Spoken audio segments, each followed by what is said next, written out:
تعریف ہو اس کی تعریف،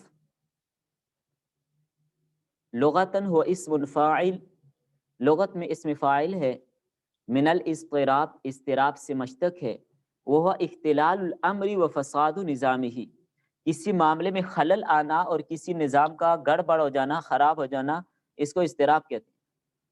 جیسے کہتے ہیں نا عموماً یہ جملہ بولتے ہیں، آپ لوگوں نے ضرور سنا ہوگا کہ طبیعت میں اضطراب ہے، مطلب طبیعت ٹھیک ہے نہیں ہے، کچھ فساد ہے، کچھ گڑبڑ ہے، یہ ہوتا ہے۔ وہ اصلہ من اضطراب الموج، اور اس کی جو اصل ہے نا وہ اضطراب الموج سے ہے۔ یہ جملہ کب کہا جاتا ہے؟ اذا کثرت حرکتہ وضرب بعضہ بعضا، جب پانی کے اندر، سمندر کے اندر لہروں میں بہت زیادہ تیزی آ جاتی ہے اور وہ پانی کی جو حرکت ہوئی نا، موجیں ایک دوسرے کو مارتی ہیں، تو یہ ایک اضطراب کی کیفیت ہوتی ہے۔ اصطلاحاً معروفیہ علی اوجہ مختلفۃ متساویۃ فی القوہ، اصطلاح میں اضطراب کہا جاتا ہے وہ حدیث جو مختلف طریقوں سے مروی ہو، لیکن اوجہ مختلفۃ، مختلف طریقوں سے مروی ہو لیکن متساویۃ فی القوۃ، قوت میں ساری برابر ہو، قوت میں ساری برابر ہو، کسی پر ضعف کا اطلاق نہ ہو سکتا ہو۔ اچھا، شرح التعریف، تعریف کی وضاحت، یہ جو تعریف کی گئی ہے اس کی تھوڑی مزید وضاحت کر رہے ہیں کہ اس کا مطلب کیا ہے، تاکہ آپ کھل کر بات کو شرح صدر کے ساتھ اچھی طرح سے اس بات کو آپ سمجھ سکیں۔ ای هو الحدیث الذی یروى علی اشکال متعارضۃ متدافعۃ، مطلب اس کا کیا ہے؟ ایسی وہ حدیث جو آپس میں ٹکرانے والی ہوں، آپس میں ٹکرانے والی ہوں، علی اشکال متعارضۃ، مختلف متعارض شکلیں ہوں اس کی، بحیث لا یمکن التوفیق بینہا ابدا، ان دونوں کے درمیان تطبیق کی کوئی صورت نہ ہو، کبھی بھی ان کے درمیان تطبیق نہیں ہو سکتی، کیونکہ تطبیق کی تو بہت ساری صورتیں ہیں، وہ یہاں پر ممکن نہیں ہے۔ وَتَكُونُ جَمِيعُ تِلْكَ الرِّوَایَاتِ مُتَسَاوِیَةً فِی الْقُوَّةِ، یہ ساری روایات قوت میں برابر ہوتی ہیں، من جمیع الوجوہ، تمام اعتبار سے، راوی بھی عادل کامل سب کچھ ہوتا ہے، تمام اعتبار سے قوت میں برابر ہوتی ہیں، بحیث لا يمکن ترجیح احداها علی الاخری بوجہ من وجوہ الترجیح، وجوہ ترجیح میں سے کسی وجہ کو لے کر ایک روایت کو دوسری پر ترجیح دینا ممکن ہی نہیں ہے اس میں، کیونکہ قوت سند سب کی ایک ہے، تو کیسے ترجیح دی جا سکتی ہے؟ شروط تحقق الاضطراب، اضطراب کے متحقق ہونے کی شرطیں کیا ہیں؟ کب اضطراب متحقق ہوتے ہیں؟ میں آخر میں آپ کو ان بحثوں کا خلاصہ بھی بتاؤں گا، کیونکہ وہ جو ابحاث جو سابقہ اسباق میں آپ نے پڑھ لی ان میں تو خلاصے کی ضرورت نہیں، تو سارا لکھا تھا، یہاں پر آپ کو خلاصہ میں نوٹ کرواؤں گا تاکہ آپ کو بات آسانی سے سمجھ آئے، صرف ابھی کتاب کی بات کو آپ سمجھنے کی کوشش کریں۔ يتبين من النظر في تعريف المضطرب وشرحه انه لا يسمى الحديث مضطربا، يتبين، غور فکر کرنے سے، من النظر في تعریف المضطرب، اور مضطرب کی تعریف کے اندر نظر کرنے سے، وشرحه، اور اس کی شرح کے اندر، انه لا يسمى الحديث مضطربا الا اذا تحقق في شرطان وهما، جب تک اس کے اندر دو شرطیں پائی نہ جائیں اس وقت تک اس کو مضطرب نہیں کہہ سکتے۔ وہ دو شرطیں کیا ہیں؟ اختلاف روایات الحدیث بحیث لا يمکن الجمع بینہما، حدیث کی روایات کا ایسا مختلف ہونا کہ ان میں تطبیق ممکن ہی نہیں ہو، لا يمکن الجمع بینہما، ان دونوں کو جمع کرنا یعنی ان میں تطبیق دینا ممکن ہی نہیں ہے، ایسے اختلاف ہو کہ ان میں تطبیق ناممکن ہے۔ نمبر 2، تساوی الروایات فی القوۃ، روایات کا قوت میں مساوی ہونا، بحیث لا یمکن ترجیح روایت علی اخری، کہ ایک روایت کو دوسری روایت پر ترجیح دینا ممکن نہیں ہے کہ کس کو ہم ترجیح دے کر لیں اور کس کو چھوڑیں۔ اما اذا ترجحت احدى الروایات علی الاخری، لیکن جس صورت میں ایک روایت کو دوسری پر ترجیح دی جا سکتی ہو، او امکن الجمع بینہا بشکل مقبول، یا کسی شکل مقبول کی وجہ سے، کسی مقبول طریقے سے، امکن الجمع، اس میں تطبیق دینا ممکن ہو، فإن صفت الاضطراب تزول عن الحدیث، تو اس صورت میں حدیث سے اضطراب والی بات ختم ہو جاتی ہے۔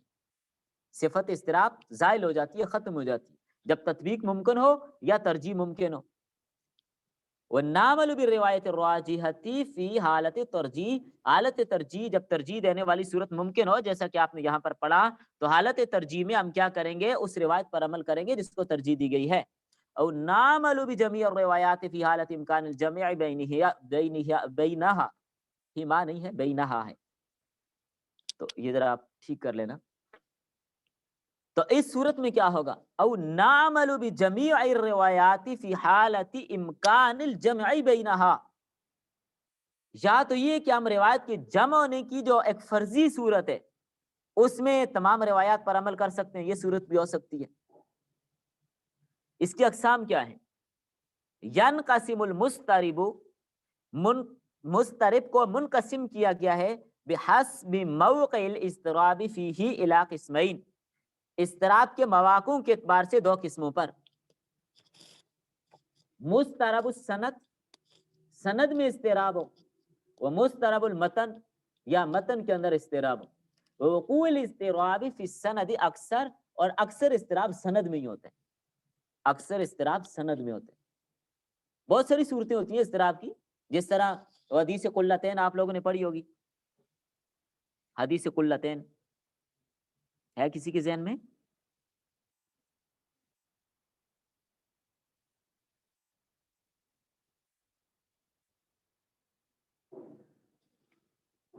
جی، تو اس میں دیکھیں اضطراب کی کتنی صورتیں آپ نے پڑھی ہوگی، بہت ساری صورتیں۔ قلہ کس چیز کو کہتے ہیں؟ قد آدم کے برابر بھی ہوتے ہیں، مٹکے کو بھی کہتے ہیں، پہاڑ کو بھی کہتے ہیں، ہم کیا معنی لیں اس سے؟ بہت ساری صورتیں ہوتی ہیں، متن میں بھی اس کے اضطراب ہے، اس کی سند میں بھی اضطراب ہے، اس میں بہت سارے اضطراب ہیں، تو اس لیے قلتین والی بات کو ہم ترجیح کیسے دے سکتے ہیں؟ وہ ساری بات کا خلاصہ آپ کی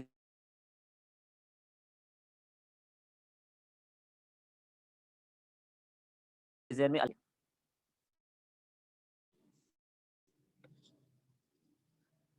تو عموماً اضطراب سند میں ہوتا ہے، مضطرب السند و مثالہ، سند میں جب اضطراب اس کی مثال، حدیث ابو بکر رضی اللہ تعالیٰ عنہ قال یا رسول اللہ اراک شبت، حضرت ابو بکر رضی اللہ عنہ فرمانے لگے یا رسول اللہ میں آپ کو دیکھ رہا ہوں کہ آپ پہ بڑھاپا آ گیا۔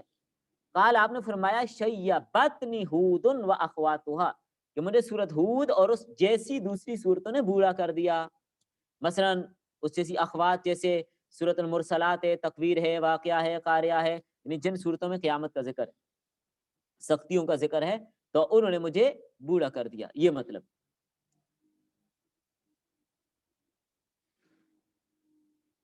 قالت دار قطنی، امام دار قطنی فرماتے ہیں ھذا مضطرب فانه لم یروى الا من طریق ابی اسحاق، امام دار قطنی کا نظریہ یہ ہے کہ یہ روایت مضطرب ہے، کیونکہ یہ صرف جو ابو اسحاق ہیں صرف ان کی سند سے مروی ہے بس۔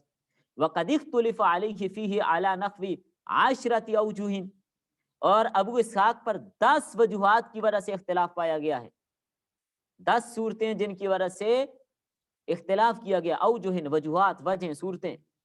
فمنہم من رواہ مرسلا، بعض نے اس کو مرسل روایت کی ہے، حالانکہ ابو اسحاق بذات خود تو ثقہ آدمی ہے، لیکن بعضوں نے اس روایت کو ان سے مرسل نقل کی ہے۔ ومنہم من رواہ موصولا، بعض نے اس کو موصول روایت کی ہے۔ ومنہم من جعلہ من مسند ابی بکر، اور بعضوں نے اس کو مسند ابو بکر سے قرار دیا ہے۔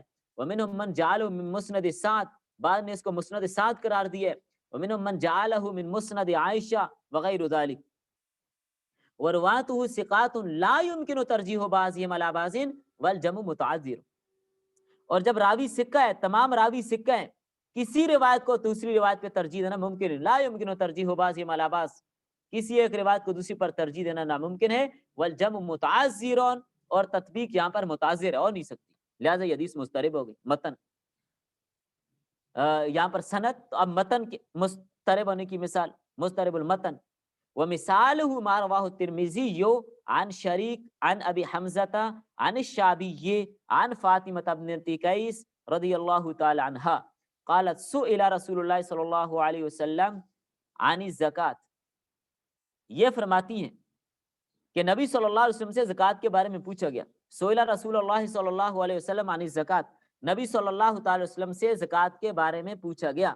فقال ان فی المال لحقا سوى الزکات، فرمایا مال کے اندر زکوٰۃ کے علاوہ بھی حق ہوتا ہے، زکوٰۃ کے علاوہ نفلی صدقات خیرات ویسے بھی خرچ کرنا یہ بھی حق ہوتے ہیں۔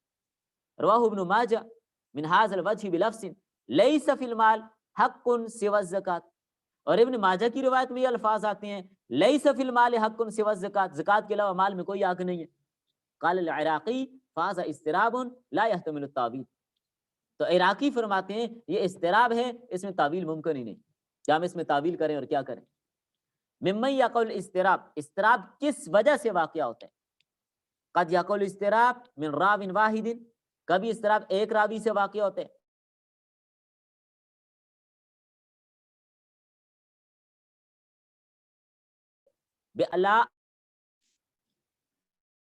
مختلف وجوہات کی بنیاد پر وہ روایت کو بیان کر رہے ہیں تو اس وجہ سے بھی اضطراب ہوتا ہے۔ وقد یقول اضطراب من جماعت، کبھی تو اضطراب ایک پوری جماعت کی طرف سے ہوتا ہے، بأن یروی کل منہم الحدیث، کہ ان میں سے ہر ایک اس حدیث کو ایسے طریقے سے بیان کرتے ہیں علاوت یخالف روایت الآخرین، کہ وہ دوسروں کی روایت کے مخالف ہو، ہر ایک روایت اس انداز سے نقل کرتا ہے کہ وہ دوسروں کی روایت کی کیا ہوتی ہے، الگ ہوتی ہے، برعکس ہوتی ہے، مخالف ہوتی ہے۔ سبب ضعف المضطرب، مضطرب کے ضعف کا سبب کیا ہے؟ وسبب ضعف المضطرب ان الاضطراب یشعر بعدم ضبط رواته، مضطرب روایت کے ضعیف ہونے کا سبب یہ ہے ان الاضطراب یشعر، اضطراب سے خبر دینا ہے، بعدم ضبط رواته، بعدم ضبط رواته، کس چیز کی؟ کہ روات ضابط نہیں ہے، اس بات کی خبر دی جاتی ہے، بعدم ضبط رواته، اس کے ضابط نہ ہونے کی وجہ سے اس کی کمزوری ہوتی ہے۔ اشہر المصنفات فی، اس بارے میں مشہور تصنیفات کیا ہیں؟ کتاب المقترب فی بیان المضطرب للحافظ ابن حجر العسقلانی رحمہ اللہ تعالی، مشہور اور معروف کتاب۔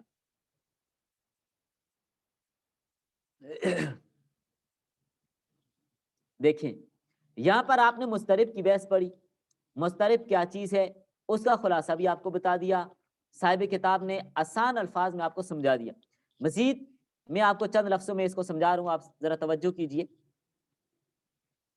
جیسے کہ صاحب کتاب نے آپ کو کہا مضطرب اضطراب الموج سے ماخوذ ہے، جس کے معنی کیا ہے؟ موجوں کی کثرت ہونا، اور جب تھپیڑے لگتے ہیں نا ایک دوسرے کو، سمندر اگر آپ میں سے کسی نے دیکھا ہو، جب تھپیڑے چلتے ہیں اس کے تو وہ ایک دوسرے کے ساتھ ٹکراتے ہیں، تو اصطلاح میں مضطرب اس حدیث کو کہتے ہیں جس کی متعدد روایات ہوں جن میں اختلاف ہو، اور تعدد کے باوجود ان میں کوئی مساوات بھی پائی جاتی ہے، ایک جیسی مساوات ہے، کسی طرح بھی کسی روایت کو دوسرے کے مقابلے میں ترجیح نہیں دی جا سکتی کہ یہ قوی ہے یا وہ قوی ہے، سب میں مساوات پائی جاتی ہے۔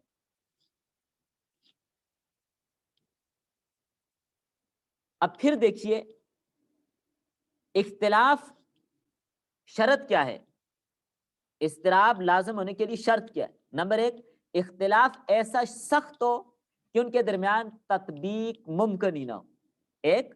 نمبر دو، قوت اور مرتبہ میں مساوات اور برابری ایسی ہو کہ ایک کو دوسری پر ترجیح دینا ممکن نہ ہو۔ اگر جمع کی کوئی مقبول اور معتبر صورت ممکن ہے یا ترجیح کا کوئی سبب موجود ہے تو اضطراب پھر برقرار ہی نہیں رہتا، جیسے صاحب کتاب نے کہہ دیا، اس سے پھر اضطراب معزول ہو جاتے، ختم ہو جاتے۔ اور اضطراب کی اقسام کتنی ہے؟ دیکھیں اضطراب کی تعریف، پھر اضطراب کے متحقق ہونے کی دو شرطیں، پھر مضطرب کی اقسام کتنی ہیں؟ دو قسمیں، نمبر ایک مضطرب السند، نمبر دو مضطرب المتن۔ متن میں اضطراب کب ہوگا، سند میں کب ہوگا، دونوں مثالیں آپ کو بتا دی، اور اس سے متعلق اس فن سے کتاب کون ہے وہ بھی آپ کو بتا دی۔ اتنی سی بحث ہے بس اس میں ساری، سمجھ آ گئی آپ لوگوں کو؟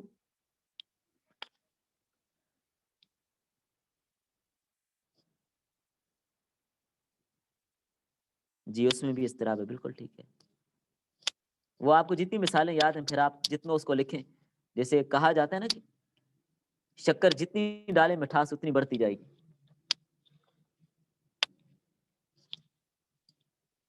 چلیے المصحف، مصحف کیا ہے؟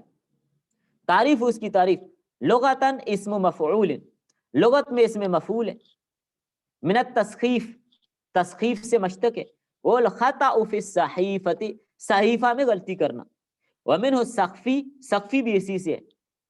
سقفی، سقفی اس آدمی کو کہتے ہیں جو کسی کی کتاب سے حدیثیں لے لے کر پڑھ رہے. جیسے آج کل آپ نا میڈیا سکالر، کبھی انجینئر صاحب کی شکل میں آ جائے، کبھی فلاں کی شکل میں آ گئے، کبھی فلاں کی شکل میں آ گئے، کبھی کسی استاد کے پاس پڑھا نہیں ہوتا، بس کتابیں خود اپنے پاس ترجمے والی کتاب لے لی، یہ میں بخاری پڑھ رہا ہوں. بھائی کیا بخاری؟ یہ ترجمہ لا رہے ہیں. ترجمہ بھی کس کا؟ جو غیر مستند لوگ ہیں. ترجمہ بھی اس آدمی کا جو بعد میں منکر حدیث بن گیا. انہیں ہم ترجمے والی حدیث آپ کو پڑھ کے سنا رہے ہیں. ادھر بخاری پڑھوں گا، بخاری سے حدیث پیش کروں گا، پڑھتا کیا ترجمہ. ترجمے میں بھی غلطیاں، جو صفوں کے صفے ترجمے کے حذف کر گئے، ہڑپ کر گئے. تو یہ لوگ کیا ہیں؟ سقفی ہیں. سقفی کتاب پڑھ کر بس خود تحقیق کرتے ہیں. یاد رکھیں، میں ایک جملہ بولنے لگوں، اپنے پاس لکھ لیں. جو آدمی کہتا ہے میں نے تحقیق کیا اور تحقیق میں یہاں تک پہنچا ہوں، میں یہ تحقیق کر کے یہاں تک پہنچا ہوں، آپ اس سے پوچھیں یہ آپ نے کہاں پڑھا؟ کہتا ہے میں نے خود تحقیق کی. کسی استاد سے پڑھاؤ، کسی کے ساتھ بحث مباحث ہو، پھر آپ کی تحقیق سامنے. نہیں، میں نے خود تحقیق کی، خود کتابوں میں پڑھے اور میں اس نتیجے پر پہنچوں. یہ بالکل ایسے ہی ہے نا، بالکل ایسے ہی ہے جیسے کوئی آدمی کہے کہ آج میں جیت گیا ہوں. میں نے پوچھا بھائی کس سے جیتے ہو؟ کہنے لگا جی بہت بڑا میدان تھا، اس میدان سے ایک کونے سے دوسرے کونے تک میں دوڑا ہوں، تو میں دوڑ لگانے میں جیت گیا. میں نے کہا ساتھ اور کوئی تھا؟ کہتے اور کوئی نہیں تھا. آپ کو مثال نہیں سمجھ آئی؟ اور آسان کرتا ہوں. ایک آدمی ایک لمبے میدان میں ایک کونے سے دوسرے کونے تک اکیلا دوڑ کے کونے میں پہنچا اور کیا میں سب سے آگے آ گیا، سب سے میں اکیلا دوڑ رہا ہے میدان میں، کیا میں سب سے آگے جیت گیا ہوں، سب سے آگے نکل. یہ بالکل وہی مثال ہے جو کہتے ہیں میں نے خود تحقیق کی. پاگلوں کی کہانی ان کی زبانی، بس یہی اس کی تعریف ہے. تو ایسے لوگوں کو سقفی کہتے ہیں. وَهُوَ مَن يُخْطِئُ فِي قِرَاءَةِ الصَّحِیفَہ، وہ آدمی ہے جو صحیفے سے خود پڑھتے ہیں. فَيُغَيِّرُ بَعْضُ الفاظ، ان الفاظ کو بھی بدل دیتے ہیں. صحیفے میں خود پڑھا، کسی جگہ کوئی لفظ لکھے اس کو کچھ سے کچھ پڑھا، غلط پڑھا اس کو. یہ آگے اس کی تفصیل آ رہی ہے، وہاں پر میں وضاحت کروں گا اس کی. خود آدمی کتاب پڑھتا ہے، بعض کا غلطی ہو جاتی ہے، بعض کا یہ بھی پڑھ لے شعر کے بجائے شیر پڑھ لے تو پھر گڑبڑ تو ہوتی ہے. تو پتہ نہیں چلے گا کہ میں نے کس سے پڑھا اور کیا پڑھا اور یہ کیا ہے اور مقصد کیا ہے. متکلم کی مراد متکلم خود سمجھتا ہے، اس کو پتہ ہوتا ہے کہ میری مراد اس سے کیا ہے. جس طرح کوئی علامہ اقبال کے اشعار لے کر، جی ٹھیک ہے، کوئی آدمی علامہ اقبال کی کتابیں لے کر ان کے اشعار کی خود تحقیق کرنا شروع کر دے کہ اس کا یہ مطلب ہے، حالانکہ ہر متکلم اس کا جو مقصد ہوتا ہے اس کی وہ مراد ہوتی ہے. اپنی مرضی کسی کی نہیں چلتی کہ میں اپنی مرضی جو نکالوں. فیغیر بعض الفاظ، یا بعض الفاظ کو تبدیل کر دے. یا تو الفاظ اس کو سمجھ نہیں آئے، لکھا ہوا کچھ تھا اس نے کچھ پڑھا، یا کسی سے سننے میں سنا کچھ ہے بول کچھ رہے. بعض کا سین کی جگہ سواد، سواد کی جگہ سین، یا اس وزن پر کوئی اور لفظ سمجھ آ جاتے، واصل کو عاصم سمجھ لینا. تو اس طرح کے الفاظ میں گڑبڑ ہو جاتی بسبب خطاء فی قراءتها، کیونکہ اس نے اس کے پڑھنے میں غلطی کی ہے، اس وجہ سے اس نے اس کو تبدیل کر دیا. بڑی آسان بحث ہے، کوئی مشکل نہیں. اصطلاحاً تغییر الکلمۃ فی الحدیث الی غیر ما رواہ الثقات، حدیث کے کسی کلمے کو بدل دینا جس کو ثقات نے روایت نہیں کیا، لفظاً و معنی، چاہے اس کا لفظ بدل دے معنی بدل دے. جیسے میں نے آپ کو مثال بتائی تھی، جیسے ایک آدمی نے وہ نماز پڑھا رہا تھا تو ہل ہل کے پڑھا رہا تھا. اور آپ نے قدیم اردو دیکھی ہوگی، حضرت تھانوی کی کتابیں اگر دیکھیں، حضرت حکیم الاسلام قاری طیب رحمہ اللہ کی کتابیں اگر دیکھیں، یا قدیم بہشتی زیور کا نسخہ اگر کسی کے پاس ہو، تو اس میں جو بڑی یا ہوتی ہے اس کو چھوٹی یا کی طرح ہی لکھا جاتا ہے، لیکن چھوٹا سا آخر سے کاٹ دیتی، چھوٹا سا نا آخر سے اس کو کاٹ دیا جاتا ہے، آف کر دیا جاتا ہے. جیسے چھوٹی یا ہوتی ہے نا، اس کو تو پورے اس کی گردن بنا کر اس کو گول کیا جاتا ہے، نون سین شین کی طرح پورا گول کیا جاتا ہے. لیکن اس کی بشکل جب بڑی یا لکھتے ہیں اس کو درمیان تک لا کے چھوڑ دیتے ہیں، وہ بڑی یا ہوتی ہے. تو اس صاحب نے غلطی کی، یہ تسخیر، اس نے پڑھنے میں غلطی یہ کی کہ اس نے جہاں پر لکھا ہوا تھا حل کی، اس نے کہا ہل کے. نماز ہل کے پڑھتا تھا. تو کسی سمجھدار آدمی نے کہا یہ کیا کر رہا ہے؟ کہتا نہیں حدیث میں آیا کہ نماز ہل کے پڑھے، امام کو چاہیے نماز ہل کے پڑھے، اس لیے میں ہل کے پڑھ رہا ہوں. تو یہ ہے تسخیر، یہ ہے غلطی. اہمیتہ و دقتہ، اس کی اہمیت اور دقت، ہوا فن جلیل دقیق، بڑا عظیم اور بڑا جلیل القدر اور دقیق فن ہے. وتکمن اہمیتہ فی کشف الاخطاء التي وقع فيها بعض الرواة، اس کی اہمیت کیا ہے؟ غلطی کو اٹھانا، کش مانے اٹھانا، جو پوشیدہ ہے، بعض روایات میں جو ایسی غلطی کی جو پوشیدہ ہے اس کو واضح کر دینا۔ وَإِنَّمَا يَنْهَزُ بِأَعْبَاءِ هَذِهِ الْمُهِمَّةِ الْخُزَّاقُ مِنَ الْحُفَّاظِ كَالدَّارِقُطْنِي، تو بڑے علماء، بڑے حفاظ جنہوں نے اس میدان کے اندر اس اہم فریضے کا عبایا پہن کر، اہم فریضے کے لیے اپنے آپ کو مکمل طور پر تیار کر کے اس میدان میں نکلے، جیسے کہ دار قطنی، ان جیسے ماہر حفاظ اور ان جیسے ماہر علماء اس میدان میں کھڑے ہوئے، تو یہ آسان کام نہیں ہے، پائنچے چڑھا کر کمر کس کے اس میدان میں نکلے۔ تقسیمات، اس کی تقسیمات، قسم العلماء المصحف الى ثلاثت تقسیمات، علماء نے مصحف کو 3 تقسیمات پر منقسم کیا گیا ہے، منقسم کیا ہے۔ کل تقسیم باعتبار، ہر تقسیم کا الگ اعتبار ہے۔ وَإِلَيْكَ هَذَا التقسیمات، وہ تقسیمات آپ کے سپرد کی جا رہی ہیں، سنیے۔ باعتبار موقعہ، موقع کے اعتبار سے تصحیف کا ہونا۔ ینقسم المصحف باعتبار موقعہ الی قسمین، موقع کے اعتبار سے مصحف کی 2 قسمیں ہیں، وہما، وہ یہ ہیں۔ نمبر 1، تصحیف فی الاسناد، اسناد کے اندر تصحیف ہونا۔ ومثالہ حدیث شعبۃ عن العوام ابن مراجم، اہم بات توجہ سے، شعبہ کی حدیث جو عوام بن مراجم سے نقل کی ہے، عوام بن مراجم سے نقل کی ہے۔ سقفہ ابن معین، ابن معین نے یہاں پر تسخیف کی ہے، فقال عن العوام ابن مزاحم، تو مراجم کو مزاحم بنا دیا۔ غلطی ہو گئی نا، موقع میں غلطی ہو گئی۔ آپ دیکھیں، مزاحم کو، مراجم کو مزاحم بنا دیا، ایک نقطے نے ہمیں محرم سے مجرم بنا دیا، تو محرم میں نقطہ لگا تو مجرم بنا، یہاں پر بھی وہی کام ہوا، یہی تسخیف ہے۔ آپ دعا لکھیں، اگلا اس کو دغا پڑے، محرم لکھیں اس کو مجرم پڑے، تو یہ کیا ہوگا؟ تسخیف ہو گئی، غلطی ہو گئی دیکھنے میں۔ تسخیف اسناد میں، یہاں پر سند میں تسخیف ہو گئی کہ مراجم کے بجائے انہوں نے مزاحم بنا دیا اس کو۔ اب دیکھیں نا، بعض اوقات آدمی لکھتا ہے، ہاتھ سے لکھے ہوتے نسخے، قلمی نسخے ہوتے ہیں، سپیڈ کے ساتھ جلدی میں لکھے تو سمجھ نہیں آتی ہے مزاحم اور مراجم میں کیا ہے، تو اس نے جلدی سے وہ پڑھا اور آگے وہی چل گیا، یہ ہوتا ہے۔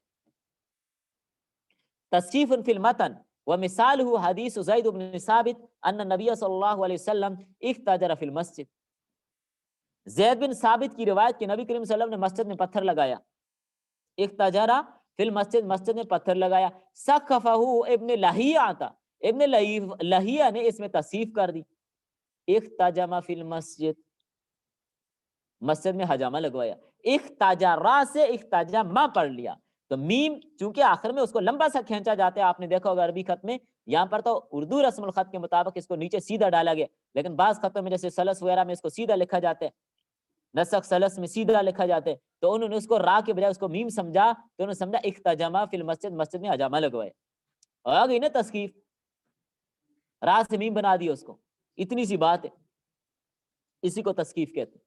بات امید آپ کو سمجھ، جیسے ابن دقیق العابد کو دقیق العید یا دقیق العابد، اس کو گڑبڑ کر دیا۔ باعتبار منشئہ، اپنی منشا کے اعتبار سے، ماخذ کے اعتبار سے اس کی تقسیم۔ وینقسم باعتبار منشئہ الی قسمین ایضا، 2 قسمیں، وہما، وہ کیا ہے؟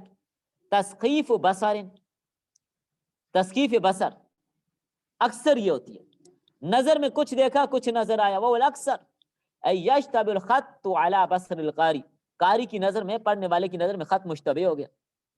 کیوں مشتبہ ہوتے ہیں؟ لرداءۃ الخط، خط خراب ہے، ردی خط ہے، گٹیا خط ہے، اچھا نہیں لکھ سکتا، ردی خط ہے، اب کچھ لکھا کچھ پڑھا جا رہا ہے، او آدمی نقطہ ہی، یا اس پر نقطے نہیں لگائے۔ ومثالہ من صام رمضان واتبعہ ستا من الشوال، جس نے رمضان کے روزے رکھے پھر 6 شوال کے رکھے، یہ حدیث ہے۔ لیکن سقفہ ابو بکر السولیج، ابو بکر السولیج، ابو بکر السولیج نے اس میں تسخیف کی، انہوں نے کہا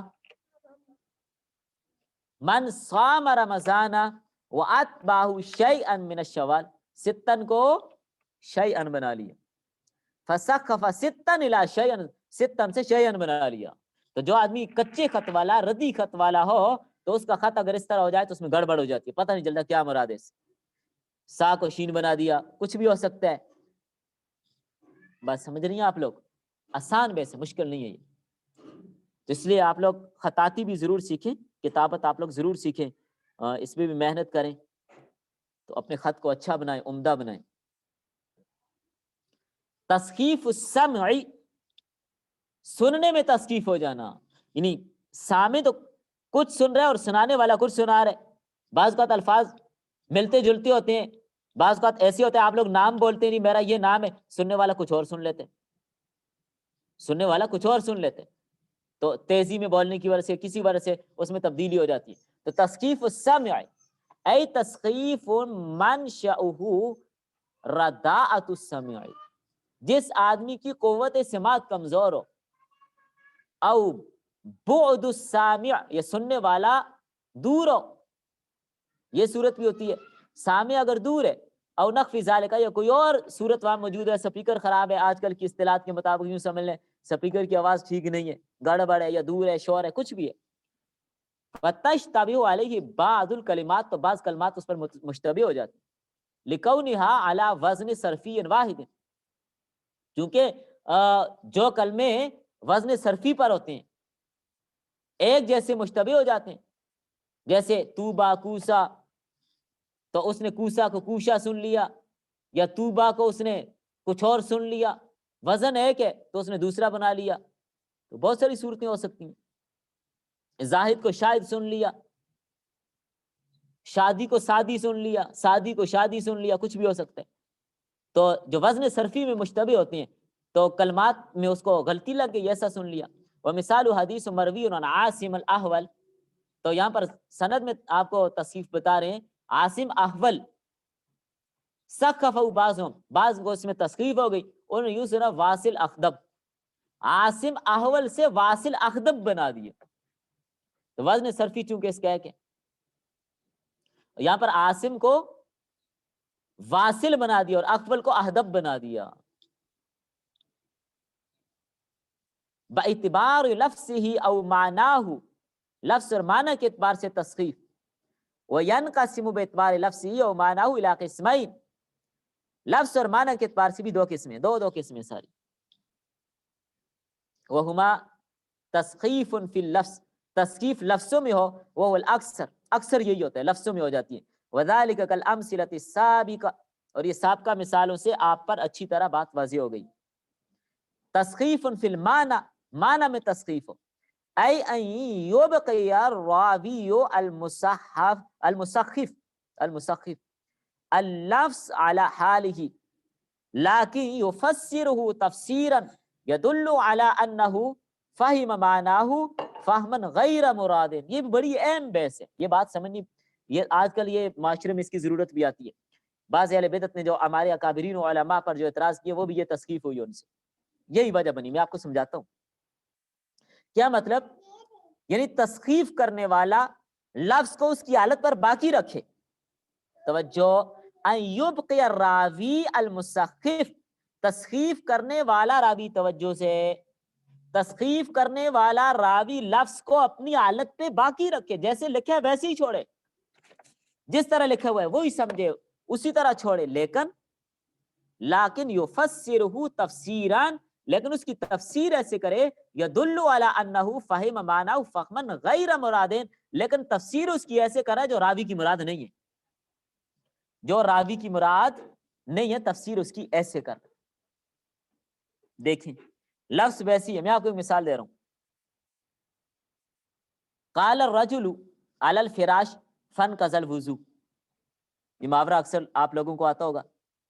قال الرجل علی الفراش فانقض الوضو، کیا مطلب اس کا؟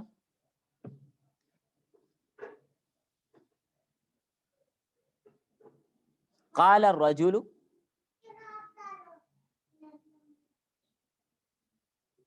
سمجھتی ہیں آپ؟ قال الرجل علی الفراش،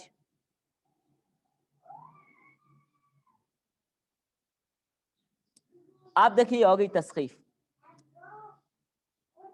تسخیف ہو گئی یہاں پہ.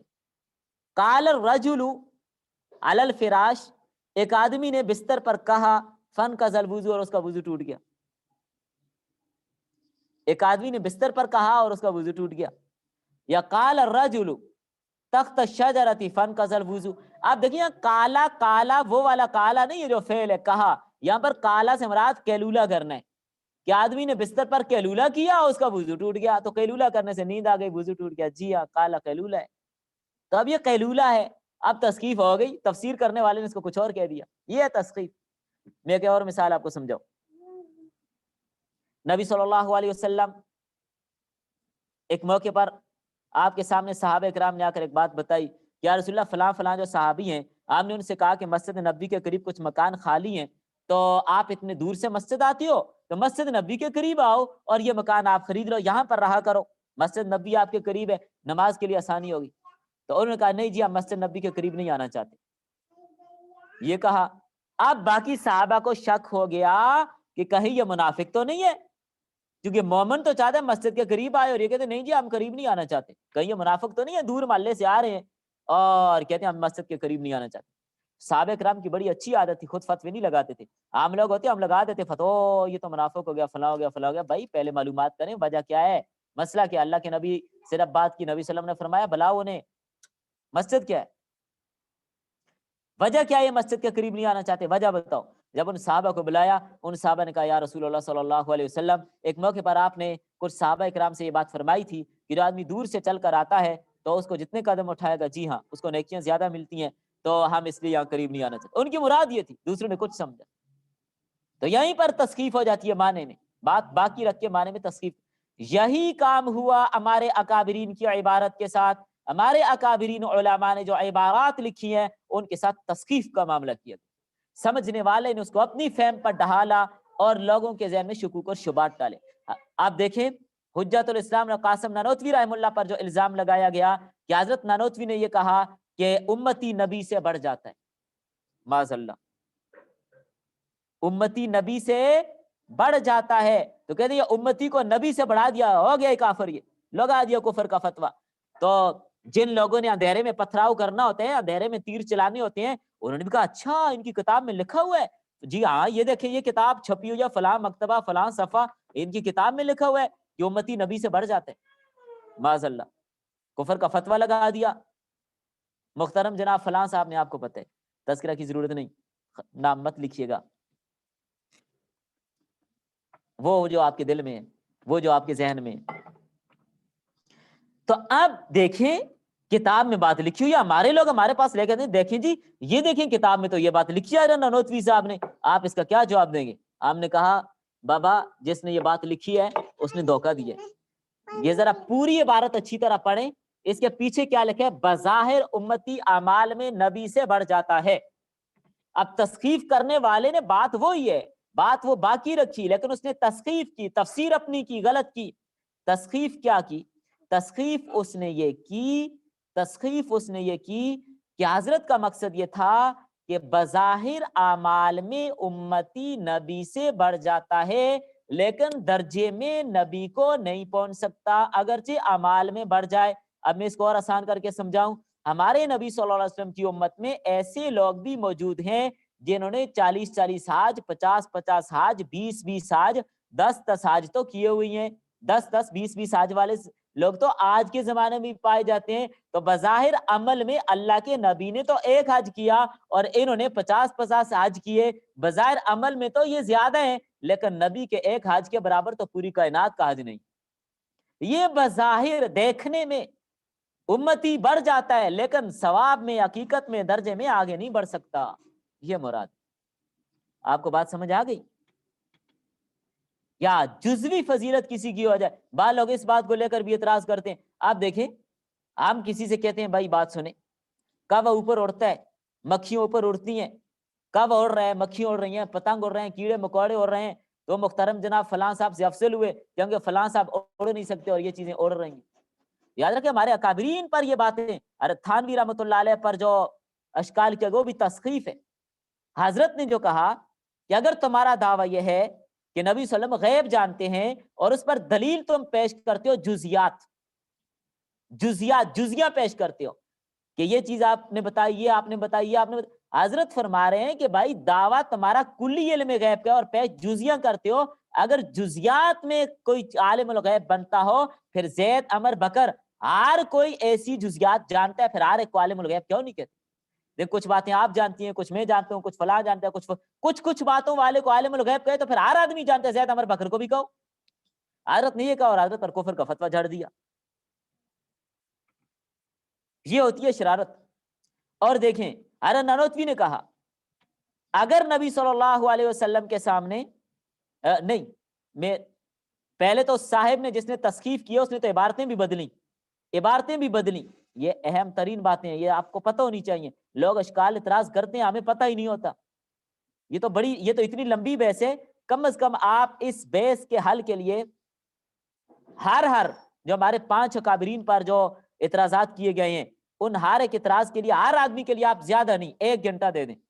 5 گھنٹے چاہیے مکمل صفائی ہو جائے گی، لیکن انشاءاللہ 5 منٹ میں بھی صفائی ہو جاتی ہے. آپ توجہ سے سنیں، آپ سمجھنے والے کے لیے اتنی بات بھی کافی ہوتی ہے، جو نہ سمجھے اس کے لیے ڈھیر بھی ناکافی ہے. ہر نانوتوی رحم اللہ نے ختم نبوت کو 2 حصے میں تقسیم کیا، زمانی اور مکانی. کہ آپ صلی اللہ علیہ وسلم کی ختم نبوت زمانی بھی ہے، مکانی بھی ہے. اچھی طرح سمجھیں، علمی بحث ہے. یہ بات حضرت نانوتوی نے مرزے کے آنے سے بہت پہلے لکھی ہے، کیونکہ اللہ تعالیٰ بعض اوقات بزرگوں کو کشف کے ذریعے سے یہ باتیں بتا دیتے ہیں. مرزے کے آنے سے پہلے مرزے کی باتوں کا جواب پہلے تیار ہے، آیا نہیں ابھی. حضرت نانوتوی نے پہلے سارا کچھ لکھ کے تیار کیا کہ ختم نبوت زمانی ہو یا مکانی ہو، جان بوجھ کے کرے تو ظاہر ہے گناہ ملے گا. تو اب الزام لگا رہے دوسرے پر، جیسے یہاں پر الزام لگایا گیا. اب دیکھیں نبوت زمانی اور مکانی، ہمارے نبی زمانے کے اعتبار سے بھی آخری نبی ہیں، مکان کے اعتبار سے بھی آخری نبی. دیکھیں دونوں اعتبار سے آخری نبی. اب ایک بات آپ کو سمجھا رہا ہوں. حدیث میں آتا ہے اللہ کے نبی فرماتے ہیں میں اس وقت بھی نبی تھا جب آدم علیہ السلام کا حمیر یعنی مٹی اور پانی کے بیچ میں تھے، میں اس وقت بھی نبی تھا. یعنی نبوت عطا اللہ نے اپنے نبی کو سب سے پہلے کی ہے، لیکن آپ کا زمانہ آخر میں، آپ کی ختم نبوت پر اس پہ بھی کوئی اثر نہیں پڑا. آپ کو پہلے نبی بنایا، پھر آدم کو بھیجا، نوح کو بھیجا، لوط کو بھیجا، ابراہیم کو بھیجا، موسیٰ کو بھیجا، عیسیٰ کو بھیجا، سارے آ رہے ہیں. نبی آپ کو بنایا پہلے ہے، نبوت کا تاج آپ کی روح کو پہنایا سب سے پہلے ہے، لیکن ظہور کے اعتبار سے نبی صلی اللہ علیہ وسلم آخر میں آئے. یہ نبوت زمانی اور مکانی ہے. تو اس کو لے کر نہ سمجھوں نے اعتراض کر دیا کہ ختم نبوت کے منکر ہیں.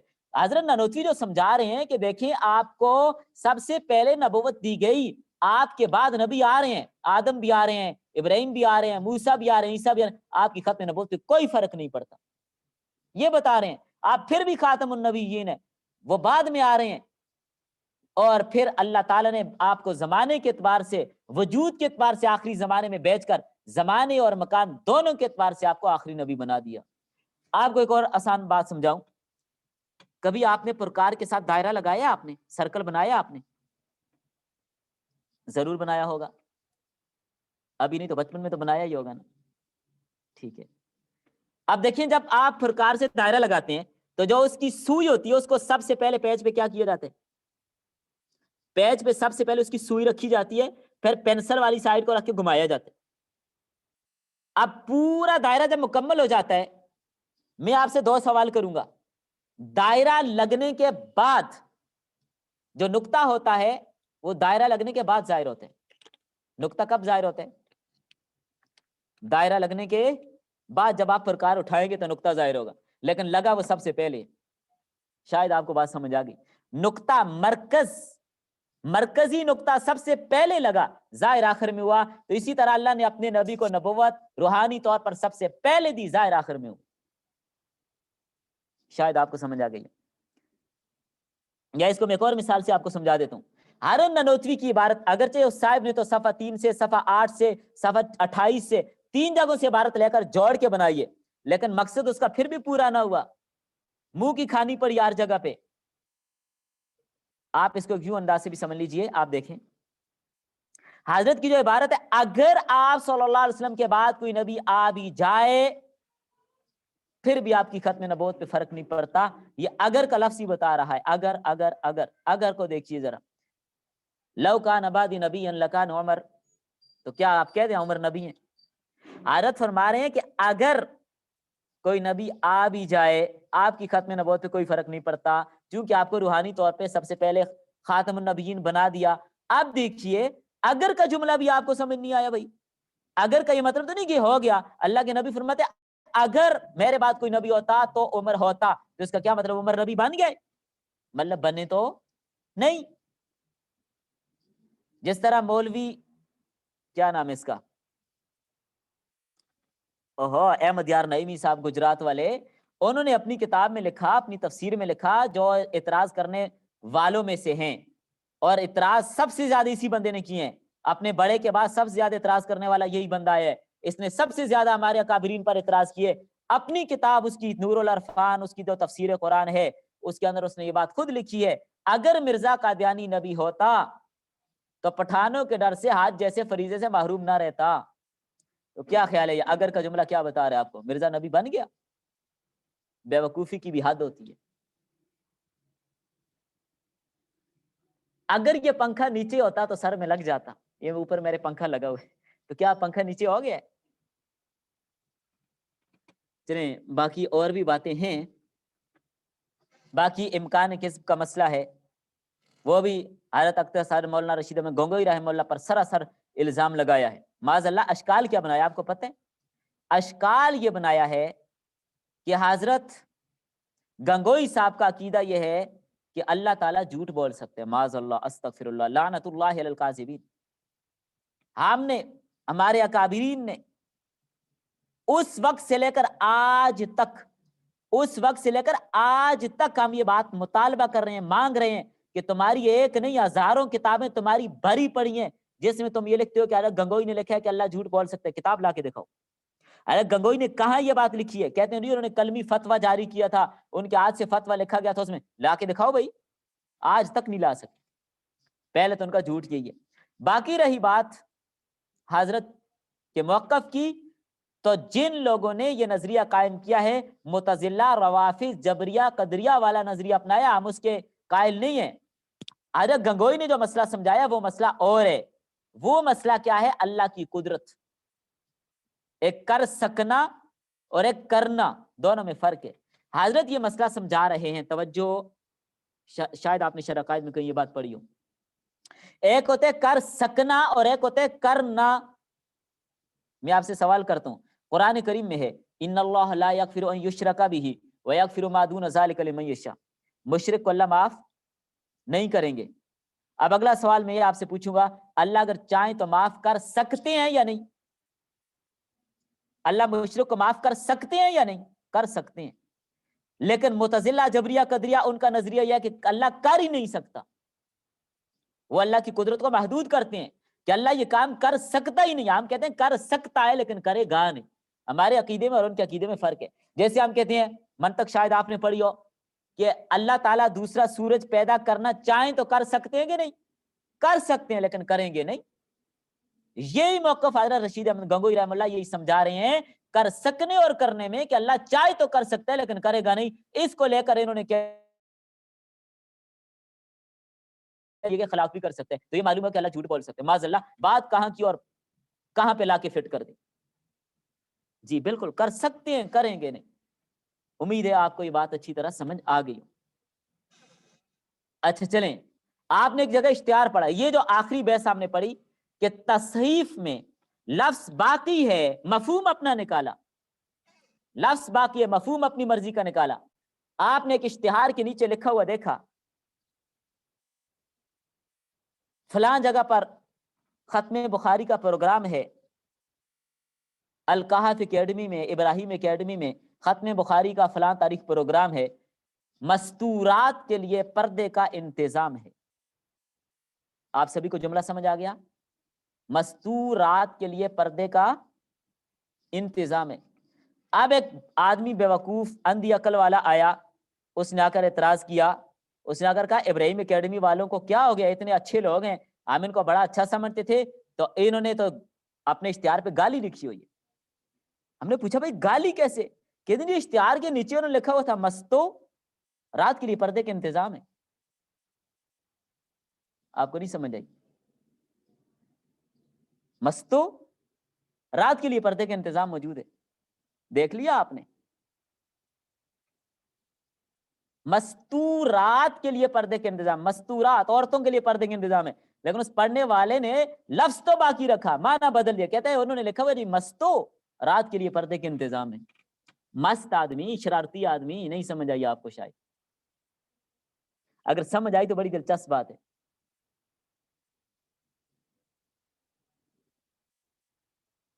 مستو جی آپ نے الگ الگ لکھ دیا، ٹھیک ہو گیا، جزاک اللہ.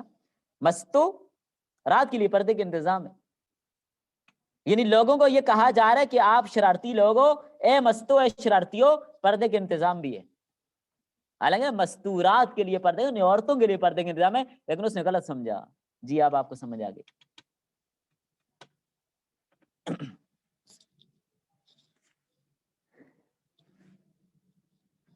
یا اس کو آپ، اس تسخیف کو آپ یوں بھی سمجھ سکتے ہیں، الفاظ باقی ہیں وہی ہیں مطلب. اور جیسے ایک جملہ آپ یہاں پر ٹائپ کریں، بہاگو مت جانے دو. لہجے کا کتنا فرق پڑتا ہے دیکھا. بہاگو مت جانے دو. اگر ہم اس کو دوسرے انداز سے پڑھیں، لفظ یہی ہوں گے، باقی ہوں گے، ہم اس کو پڑھیں گے بھاگو مت جانے دو. بھاگو یہاں وقف کیا، بھاگو مت جانے دو، یا بھاگو مت جانے دو، دونوں کا معنی بدل گیا، حالانکہ الفاظ باقی رکھے گئے. تو یہ مانوی تسخیف شاید آپ کو سمجھ آ گئی الحمدللہ. ومثال قول ابی موسی العنزی نحن قوم لنا شرف. تو یہ ابو موسی عنزی کہتے ہیں جی ہم بڑے فضیلت والے لوگ ہیں. بھائی کیوں؟ نحن من عنزتا، کیا ہم عنزہ قبیلے سے ہیں.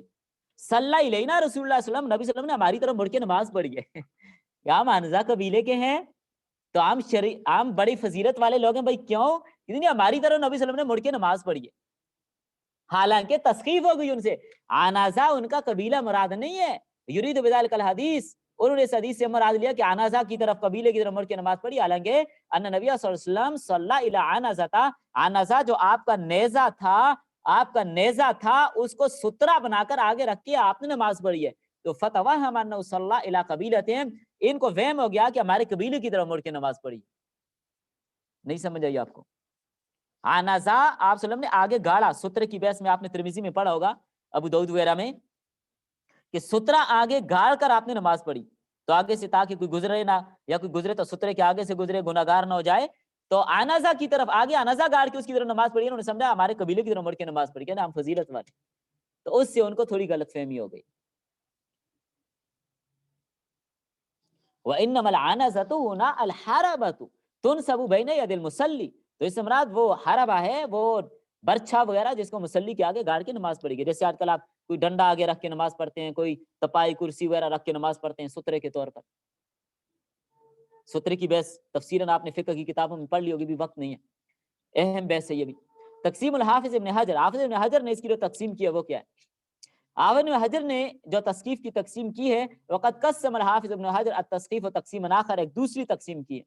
فجعلہ قسمین، دو تقسیمیں انہوں نے کی ہیں، وہما وہ یہ المسخف وهو ما كان التغيير فيه بالنسبة الى نقط الحروف. انہوں نے اس کی جو تقسیم کیا وہ کیا ہے کہ نقطوں کے اعتبار سے تبدیلی ہو جائے. ما بقاء صورت الخط، خط باقی ہے، نقطے گڑبڑ ہو گئے. جیسے مراجم اور مزاحم، پیچھے آپ نے پڑھ لیا، مراجم اور مزاحم، دعا اور دغا، مارم اور مجرم، سیر اور شیر.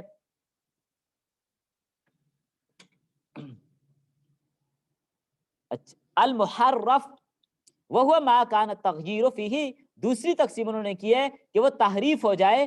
وہو ما کان التغییر فیہ بالنسبۃ الی شکل الحروف، حروف کی شکل میں گڑبڑ ہو جائے. ما بقاء صورت الخط، اگرچہ وہ خط صورت کی شکل جو باقی ہے خط کی وہ باقی رکھتے ہوئے، جیسے عاصم کو واصل کر دیا، پیچھے آپ نے پڑھ لی مثال. حال یکتہ التسخیف فی الراوی، کیا یہ جو تسخیف ہوتی ہے راوی کے اندر عیب بھی پیدا کرتی ہے؟ اذا صدر التسخیف من الراوی نادرا، جب راوی سے کبھی کبھار تسخیف ہو جائے، فإنه لا يقطع فی ضبطی، تو اس کے ضبط میں کوئی عیب پیدا نہیں کرے. کبھی کبھار اگر ایسا ہو جائے تو وہ عیب نہیں پیدا کرتی. لأنه لا يسلم من الخطاء والتسخيف القليل احد، کیونکہ تسخیف قلیل سے کبھی کبھار آگے پیچھے ہونے سے کوئی آدمی بھی محفوظ. دیکھیں ہم لوگ بھی بعض اوقات کتاب کی عبارت پڑھتے ہیں تو بعض جگہوں پر ہم سین کو شین پڑھ دیا اچانک ایسے ہو جاتا ہے سبقت لسانی سے، تو کبھی کبھار ہو جانے میں کوئی عرض نہیں. وَإِذَا كَثُرَ ذَلِكَ مِنْهُ، جب کثرت کے ساتھ ہو جائے، فَإِنَّهُ يَقْدَحُ فِي ضَبْطِهِ، اب اس کے ضبط میں یہ قباحت ہوگی. ہمیشہ وہ تسخیف کرتے گڑبڑ کرتے، اب اس کے ضبط میں یہ خرابی ہوگی. وَيَدُلُّ عَلَى خِفَّةِ ضَبْطِهِ، اور یہ اس کے ضبط کی خط پر دلالت کرتی ہے. وَأَنَّهُ لَيْسَ مِنْ أَهْلِ هَذَا الشَّأْنِ، چونکہ یہ راوی اس درجے کا نہیں ہے کہ اس کی روایت کو لیا جائے. جو ہمیشہ تسخیف کرتے ہیں، ہمیشہ غلطیاں کرتے ہیں، یہ اس درجے کا نہیں ہے کہ اس کی روایات کو لیا جائے. السبب فی وقوع الراوی فی تسخیف الکثیر، راوی کا بہت زیادہ تسخیف کے اندر مبتلا ہونا، اس کا سبب کیا ہے؟ کیوں اتنی زیادہ تسخیف ہوتی ہے؟ غالباً زیادہ تر ما یکون السبب فی وقوع الراوی فی التسخیف ہوا عکس الحدیث من بطون الکتب والصحف. آ گیا مرزا انجینئر صاحب پہ بات. اس کی وجہ کیا ہوتی ہے؟ یہ کتاب ہم نے نہیں لکھی، کتاب ہم نے نہیں لکھی، محدثین جو قدیم محدثین ہیں ان کی باتیں یہاں پر اس میں جمع کی گئی. آپ دیکھیں نا، توجہ، سب سے زیادہ تصحیف کیوں ہوتی ہے؟ صاحب نے سب سے پہلی بات ہی مرزا انجینئر پہ ٹھوک دی ہے. ما یکون السبب فی وقوع الراوی فی تسخیف و عکس الحدیث من بطون الکتب والصحف. سب سے زیادہ تسخیف اس بات سے ہوتی ہے کہ جو راوی بنتا ہے، محدث بننا چاہتے ہیں، اپنی مرضی کا محدث بن کے بیٹھنا چاہتا ہے، چند لوگوں کو بٹھا کر وہ کتابوں اور صحیفوں کے اندر سے خود حدیثیں لیتے ہیں. کبھی مدرسے کا منہ بھی نہیں دیکھتا، پڑھنے کے لیے کسی استاد کے پاس نہیں جاتا، اس سے نہیں پوچھتا، اپنی مرضی سے کتابیں پڑھتے ہیں، خود مطالعہ کرتے ہیں. فی بطون الکتب والصحف، یعنی کتابوں اور صحیفوں کے پیٹ کے اندر سے خود پڑھتے ہیں. وعدم تلقیہ عن الشیوخ والمدرسین، استاد سے، مدرس سے، شیوخ سے ملاقات کر کے علم حاصل نہیں کرتا، استاد کے پاس جا کر علم حاصل نہیں کرتا. یہی حال جناب گاندھی صاحب کا ہوا، استاد سے نہیں پڑھا، حالت ان کی یہ بنی. وعدم تلقیہ عن الشیوخ والمدرسین، استاد سے نہیں پڑھتے، پھر حالت یہ ہوتی ہے. ولذلك حذر الائمۃ من اخذ الحدیث عمن هذا شأنهم، اسی لیے ائمہ محدثین نے اس انداز سے حدیث لینے کو منع کیا. ایسے آدمی سے حدیث لینا منع ہے، تو لہٰذا ایسے آدمی کا بیان سننا، ایسے لوگوں کے لیکچر سننا منع ہے. یہ فتویٰ میں نہیں لگا رہا، آپ کی کتاب لگا رہی ہے.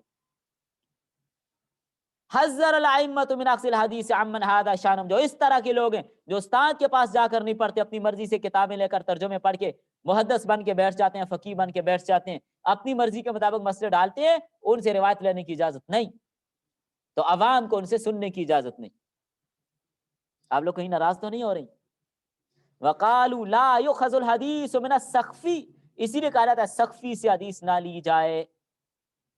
لا يؤخذ عمن اخذه من الصحف، یعنی جس نے صحیفوں سے، کتابوں سے روایتیں لے لی، کسی استاد سے نہیں پڑھا، اس سے حدیث نہ لی جائے، کیونکہ اس نے یہی کام کرنا ہے، تسخیف کرنی ہے. جیسے میں نے پہلے بھی آپ کو مثال دی تھی، کپڑوں والی بھی ایک مثال دی تھی، لمبا سجدہ کرنے والی بھی ایک مثال دے دی تھی. اشر المصنفات بھی اس بارے مشہور تصنیفات، التصحیف للدارقطنی، امام دارقطنی کی تصنیفات میں سے التصحیف، اور اصلاح خطاء المحدثین للخطابی، امام خطابی کی اصلاح خطاء المحدثین مشہور ہے. تصحیفات المحدثین لابی احمد العسکری کی بھی مشہور اور معروف ہے. یہ بحث آپ کو سمجھ آئی ہے؟ خلاصہ دوبارہ بتانے کی ضرورت ہے یا نہیں ہے؟ اگر ہے تو تب بتائیں، نہیں ہے تو تب بتائیں.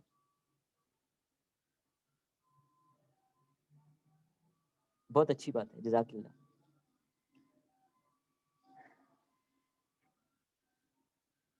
جی ماشاءاللہ کلیئر ہو گیا. چلیں، الجہالۃ بالراوی، راوی کا مجہول ہونا. تھوڑی سی بحث انشاءاللہ آج اس کو ختم کرتے ہیں. لغتاً مصدر جاہلہ ضد عالمہ، یہ کیا ہے؟ لغت میں جاہلہ سے مصدر ہے اور یہ عالمہ کی ضد ہے، یعنی جاننا اور نہ جاننا. والجہالۃ بالراوی تعنی عدم معرفتی، جہالت بالراوی سے مراد کیا ہے؟ اس کی معرفت کا پتہ نہ ہو وہ کون ہے. اصطلاحاً عدم معرفت عین الراوی و حالہ، راوی کی ذات کا پتہ نہیں ہے یا اس کی حالت کا پتہ نہیں ہے. اسبابها، اس کے اسباب، حالت سے مراد ہی نہیں وہ کیا ہے، کیسے ہے، سکہ ہے نہیں ہے، کیا ہے، اور اس کی ذات بھی معلوم نہیں ہے، کون ہے پتہ نہیں کیا ہے. واسباب الجہالۃ بالراوی ثلاثۃ، راوی کی جہالت کے 3 اسباب ہیں. ہیا وہ یہ ہیں، کثرت نعوت الراوی، راوی کی صفات بہت زیادہ ہیں. بار راوی کی کبھی کنیت ہوتی ہے، کبھی لقب ہوتا ہے، اور کبھی باپ کی طرف نسبت، کبھی دادے کی طرف نسبت، کبھی علاقے کی طرف نسبت، کبھی قوم کی طرف نسبت، کبھی قبیلے کی طرف نسبت. تو پتہ لوگ سمجھیں گے پتہ نہیں کتنے لوگ ہیں، حالانکہ وہ ایک ہی ہوتے. جیسے من اسمن، نام میں، کنیت میں، لقبن، صفتن، حرفتن، پیشہ، نسب میں. فیشتہر بشیء منہا، کسی ایک چیز کا مشہور ہو جاتا ہے اس کی طرف نسبت. فیذکر بغیر ما اشتہر بہ لغرض من الاغراض. اب کوئی آدمی اس کی غیر مشہور صفت کے ساتھ اس کو ذکر کرے، اس کی غیر مشہور صفت کے ساتھ اس کو ذکر کرے، فیظن انہ راو آخر، دوسرا آدمی سمجھے کہ کوئی دوسرا راوی ہے. فیکثر الجہل بحالہ، تو اس کی حالت سے جہالت حاصل ہوتی ہے. یہاں کسی جگہ کنیت ذکر کی، کسی جگہ کوچ، کسی جگہ کوچ، حالانکہ بندہ ایک ہے، لوگ سمجھیں گے مختلف لوگ ہیں، جہالت ہو گئی. قلت روایتہ، اس کی روایات قلیل ہوں. فلا یکثر الاخذ عنہ بسبب قلت روایت، قلت روایت کی وجہ سے اس سے کوئی حدیث نہیں لیتا، تو یہ بھی جہالت ہے. فربما لم یروی عنہ الا واحد، ایک آدھ آدمی اس سے روایت لیتے ہیں، زیادہ لوگ نہیں لیتے، یہ بھی جہالت پر راوی ہے. عدم التصریح باسم، نام کی صراحت نہیں ہو، لاجل اختصار و نفی، اختصار وغیرہ کی وجہ سے اس کا نام ہی نہیں لکھا. ویسمى الراوی غیر المصرح باسمہ المبہم، یہ راوی کے نام کی صراحت نہیں ہے اور اسے مبہم ذکر کیا جاتا ہے، تو اس کو مبہم کہیں گے. امثلۃ، اس کی مثالیں، مثالوں سے بات اچھی طرح سمجھ آ جاتی ہے. نمبر 1، مثال کثرت نعوت الراوی، جب راوی کی صفات بہت زیادہ ہیں، اس کی مثال محمد بن صائب بن بشر الکلبی، نسبہ بعضهم الی جدی، بعد نے دادے کی طرف منسوب کیا، فقال محمد بن بشر، اور محمد بن بشر کہہ دیا. وسمى، بعضوں نے نام لیا کہ حماد بن صائب، وکناہ، اور بعضوں نے کنیت لے لی، بعضهم کہ ابن نصر، ابن نظر کہہ دیا. وکناہ بعضهم ابا سعید، ابو سعید بھی ان کی کنیت ہے، بعض نے وہ کہہ دیا. وکناہ بعضهم ابا ہشام، بعد نے ابا ہشام کی کنیت سے کے ساتھ مخاطب کیا. فصار یظن انه جماعت وهو واحد، گمان کرنے والے نے یہ سمجھا یہ پوری ایک جماعت ہے لیکن بندہ ایک ہے، مختلف کنیتیں اس کی. مثال قلت روایت الراوی، راوی کی جب روایتیں کم اس کی مثال. وقلت من روا عنہ، روایت لینے والے اس سے کم ہو، جیسے ابو العشرہ الدارمی من التابعین، لم یروی عنہ غیر حماد بن سلمہ، حماد بن سلمہ کے علاوہ ان سے کسی نے روایت نہیں کیا. مثال عدم تصریح باسمی، نام کی صراحت میں اس کی مثال، جیسے آدمی قول الراوی فلاں، مجھے فلاں نے کہا، جیسے میں آپ سے پوچھتا ہوں سبق کہاں ہے، آپ میں سے کسی نے کہا فلاں جگہ سے، میں نے کہا فلاں کہہ رہی ہے فلاں جگہ سے، مجھول ہو گیا نا. او شیخن، یا شیخن کہتا ہے میرے شیخ، پتہ نہیں شیخ کون ہے اس کا. او رجلن، یہ کہتا ہے ایک رجل، ایک رجل ایک شخص ہے، کون ہے پتہ نہیں. ونحو ذالک، آسان بات ہے، سمجھ آ گئی آپ کو الحمدللہ. تعریف المجہول، مجہول کی تعریف، ہوا من لم تعرف عینہ او صفۃ، وہ راوی جس کی ذات یا صفت پتہ نہ ہو، نہ ذات کا پتہ ہے نہ صفات کا پتہ ہے. ومعنى ذلك انه الراوی الذي لم تعرف ذاته او شخصیته، اس سے مراد وہ ہے کہ وہ راوی جس کی ذات یا شخصیت معلوم ہی نہیں ہے. او عرفت شخصیت، یا تو شخصیت تو معلوم ہے، ولکن لم یعرف عن صفتی شیء، اس کی صفات معلوم نہیں ہے. اے لم یعرف عن عدالتی و ضبط شیء، جس کی وجہ سے اس کی عدالت اور ضبط معلوم نہیں ہو سکتا. انواع المجہول، مجہول کی اقسام. یمکن ان یقال، ممکن ہے کہ یہ بات کہی جائے، ان انواع المجہول ثلاثۃ، مجہول کی 3 قسمیں، وہی، اور وہ یہ، مجہول العین. نمبر 1، مجہول العین. مجہول العین کیا ہے؟ تعریف ہوا من ذکر اسمہ، اس کی تعریف یہ ہے کہ وہ راوی جس کا نام تو لیا گیا ہے، ولکن لم یروی عنہ الا راو واحد، لیکن اس سے ایک ہی آدمی روایت کرتے ہیں، زیادہ نہیں کرتے. حکم روایت، اس کی روایت کا مجہول العین کی روایت کا حکم کیا ہوگا؟ عدم القبول، نہیں قبول ہوگی. الا اذا وثق، مگر جب اس کی توثیق بیان کی جائے. توثیق کیسے بیان ہوگی؟ کیف یوثق، کیسے توثیق بیان ہوگی؟ پتہ چلے کہ یوثق باحد امرین، 2 طرح سے توثیق ہوگی، 2 میں سے ایک کے ساتھ. اما ان یوثقہ غیر من روا عنہ، اس روایت کرنے والے کے علاوہ کوئی دوسرا راوی اس کی توثیق کرے، ایک. و اما ان یوثقہ من روا عنہ، یا اس سے روایت کرنے والا خود اس کی توثیق کرے، بشرط، اس شرط کے ساتھ، ان یکون من اہل الجرح والتعدیل، کہ وہ جرح تعدیل کے علماء میں سے ہو، اس کی مہارت رکھنے والا. حال حدیث اسم خاص، کیا اس حدیث کو کوئی خاص نام دیا جاتا ہے؟ نہیں نہیں، لیس لحدیث اسم خاص، اس کا کوئی خاص نام نہیں ہوتا. وانما حدیث من نوع ضعیف، یہ بھی ضعیف کی ایک قسم ہے. مجهول الحال نمبر 2، ایک مجهول العین آپ نے پڑھی، مجهول کی اقسام نمبر 1 مجهول العین اس کی بیس، نمبر 2 مجهول الحال، ویسمى المستور اس کو مستور بھی کہتے ہیں، یعنی اس کے حال کا پتہ نہیں، پوشیدہ ہے، ستر کرنے والی ہے یہ۔ تعریفہ ہوا من روا عنہ اسنان فاکثر لیکن لم یوثق، وہ راوی من روا عنہ اسنان جس سے 2 لوگوں نے روایت کی ہو، فاکثر یا 2 سے زیادہ نہیں کیا ہو، لیکن لم یوثق لیکن اس کی توثیق بیان نہ کی ہو، ایک نہیں روایت کر رہا 2 کر رہے ہیں یا 2 سے بھی زیادہ کر رہے ہیں لیکن توثیق نہیں بیان کر رہے، حکم روایتی اس کی روایت کو رد مردود ہے، نہیں لیں گے، علی صحیح قول کے مطابق الذی قالہ الجمہور، یہی جمہور علماء کا موقف ہے، اس کی روایت مردود ہے۔ حال حدیث اسم خاص، کیا اس مجهول الحال کی حدیث کے لیے بھی کوئی خاص نام ہے؟ نہیں، لیس لحدیث اسم خاص، اس حدیث کے لیے بھی کوئی خاص نام نہیں ہے، وانما حدیث من نوع الضعیف، یہ بھی ضعیف کی ایک قسم ہے۔ نمبر 3 المبہم، ویمکن ان نعد المبہم من انواع المجهول، ہم مبہم کو مجهول کے انواع میں شمار کر سکتے ہیں، وَإِنْ كَانَ عُلَمَاءُ الْحَدِيث اگرچہ علماء حدیث نے محدثین نے قد اطلقوا علیہ اسمن خاصا اس پر خاص نام کا اطلاق بھی کیا ہے، لیکن حقیقت اس کی یہ ہے تشبہ حقیقت المجہول، کہ یہ حقیقت مجہول کی حقیقت کے ملتی جلتی ہے، مشابہ ہے، بس یہی ہے، مجہول کے ساتھ مشتبہ ہے، الگ سے کوئی نام حقیقت میں اس کا نہیں ہے۔ اس کی تعریف کیا ہے؟ ہوا من لم یصرح باسمہ فی الحدیث، اس کی تعریف کیا ہے؟ ہوا من لم یصرح باسمہ فی الحدیث، وہ راوی جس کے نام کی حدیث کے اندر کوئی صراحت موجود نہ ہو۔ حکم روایت، اس کی روایت کا حکم کیا ہے؟ عدم القبول، نہیں قبول کی جائے گی، حتی یصرح الراوی عنہ باسمہ، جب تک راوی نام کی صراحت نہ کرے، او یعرف اسمہ بورود من طریق آخر مصرحا فی اسمہ، یا کسی اور طریقے کے ساتھ اس راوی کی معرفت نہ ہو جائے، اس وقت تک اس کو قبول نہیں کریں گے۔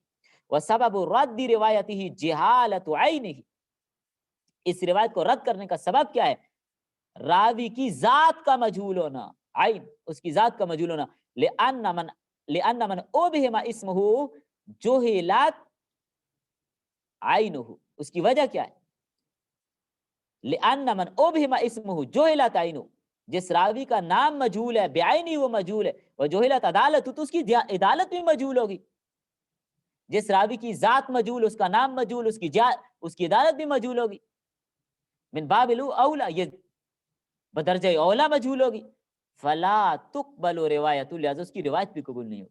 نام مجہول ہے، ذات مجہول تو نام مجہول، نام مجہول تو صفات مجہول، صفات مجہول تو عدالت مجہول، عدالت مجہول تو حدیث مجہول، اس سے روایت کیسے قبول ہوگی؟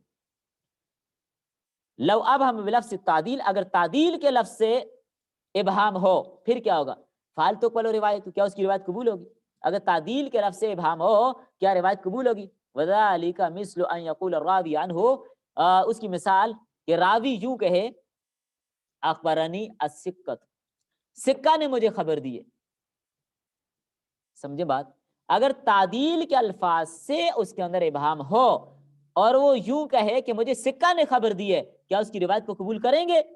الجواب نہیں، جواب اس کا دیا انہ لا تقبل روایت، اس کی روایت کو قبول نہیں کریں گے۔ اسی طرح ایزن اسی طرح علی الاصح صحیح قول کے مطابق لانہ قد یکون ثقۃ عندہ غیر ثقۃ عند غیرہ، اس کے نزدیک تو یہ سکہ ہے لیکن دیگر حضرات کے نزدیک سکہ نہیں ہے، دوسرے حضرات اس کو سکہ نہیں مانتے، لہذا اس کی روایت بھی مقبول نہیں ہوگی۔ حال حدیث اسم خاص، کیا اس حدیث کے لیے بھی کوئی خاص نام ہے؟ نام لحدیث اسم خاص، اس کے لیے خاص نام ہے والمبہم، اس کو مبہم کہتے ہیں، والحدیث المبہم، حدیث مبہم، والحدیث وہ حدیث ہے الذی فی راوین، اس کے اندر وہ راوی ہو لم یصرح باسمہ، اس کے نام کی صراحت نہ ہو۔ مبہم کون سی حدیث ہے؟ جس میں راوی کے نام کی صراحت نہ ہو۔ قال البیقونی فی منظومتہ، امام بیقونی اپنی نظم کے اندر، اپنے منظومہ کلام کے اندر کہتے ہیں ومبہم ما فیہ راو لم یسم، مبہم وہ ہے جس کے اندر راوی کا نام نہ ہو۔ عشر المصنفات فی اسباب الجہالہ، اسباب جہالت میں جو مشہور تصانیف ہیں وہ کیا ہیں؟ کثرت نعوت الراوی، صنف فی الخطیب، خطیب بغدادی نے اس کو لکھا ہے کتاب موضح اوہام الجمع والتفریق، قلت روایت الراوی کے اعتبار سے، صنف فی کتب، اس میں تو بہت ساری کتابیں لکھی گئی ہیں، سمیت کتب الوحدان، اور ان کو کتب وحدان کے نام سے مسمى کیا گیا ہے، الکتب المشتملۃ علی من لم یروی عنہ الا واحد، یعنی وہ کتابیں جو ان روایات پر مشتمل ہیں جن سے بیان کرنے والا ایک ہی آدمی۔ ومن هذه الكتب الوحدان للامام مسلم، امام مسلم کی بھی ایک کتاب وحدان موجود ہے۔ عدم التصریح باسم راوی، راوی کے نام کی تصریح نہ ہو، اس پر کتاب وصنف فیہ کتب المبہمات، کتب مبہمات لکھی گئی ہیں، مثل کتاب الاسماء المبہمہ فی الانباء المحکمہ للخطیب البغدادی، وکتاب المستفاد فی مبہمات المتن والاسناد، المستفاد من المبہمات المتن والاسناد، لولی الدین العراقی کی کتاب اس سلسلے میں مشہور ہے۔ البدعۃ، لمبے چوڑے نام رکھنے کی یاد رکھنے کی ضرورت نہیں ہے، مختصر نام بھی یاد ہو جائے، جس طرح آپ دیکھیں نا المستفاد من مبہمات، صرف اتنا لکھ دیا، اتنا بھی بڑا ہے، اور شیخ کا نام لکھ دیا ولی الدین عراقی کی، باقی اگر نسبتیں اگر نہیں بھی آتی، باقی اگر نسبتیں اس کی معلوم نہیں بھی ہیں تو بھی کافی ہے۔ یہ میں آپ کو سمجھاتا ہوں، دیکھیں مبہم کی بحث آپ نے سمجھ لی کہ مبہم کیا ہوتا ہے۔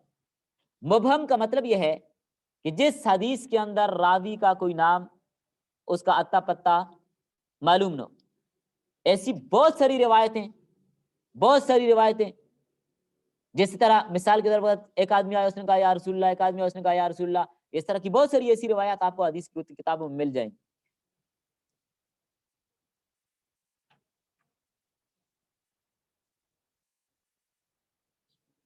جیسے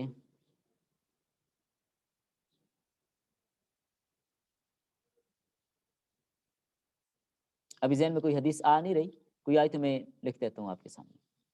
البدعہ، بدعت، راوی کے اندر بدعت ہو، تعریف ہوا، اس کی تعریف لغتاً ہی مصدر من بدعہ، یہ بدعہ سے مصدر ہے، بمعنی انشا، انشا کے معنی میں ہے کہ ابتدا کما فی القاموس، ابتدا کی طرح جیسے قاموس میں، جیسے نا بدیع السماوات والارض، کسی چیز کو بغیر نمونے کے بنانا، یعنی پہلے دین کے اندر ایسی بات موجود نہیں ہوتی تو بدعت کرنے والا وہ نئی بات نکال لیتے۔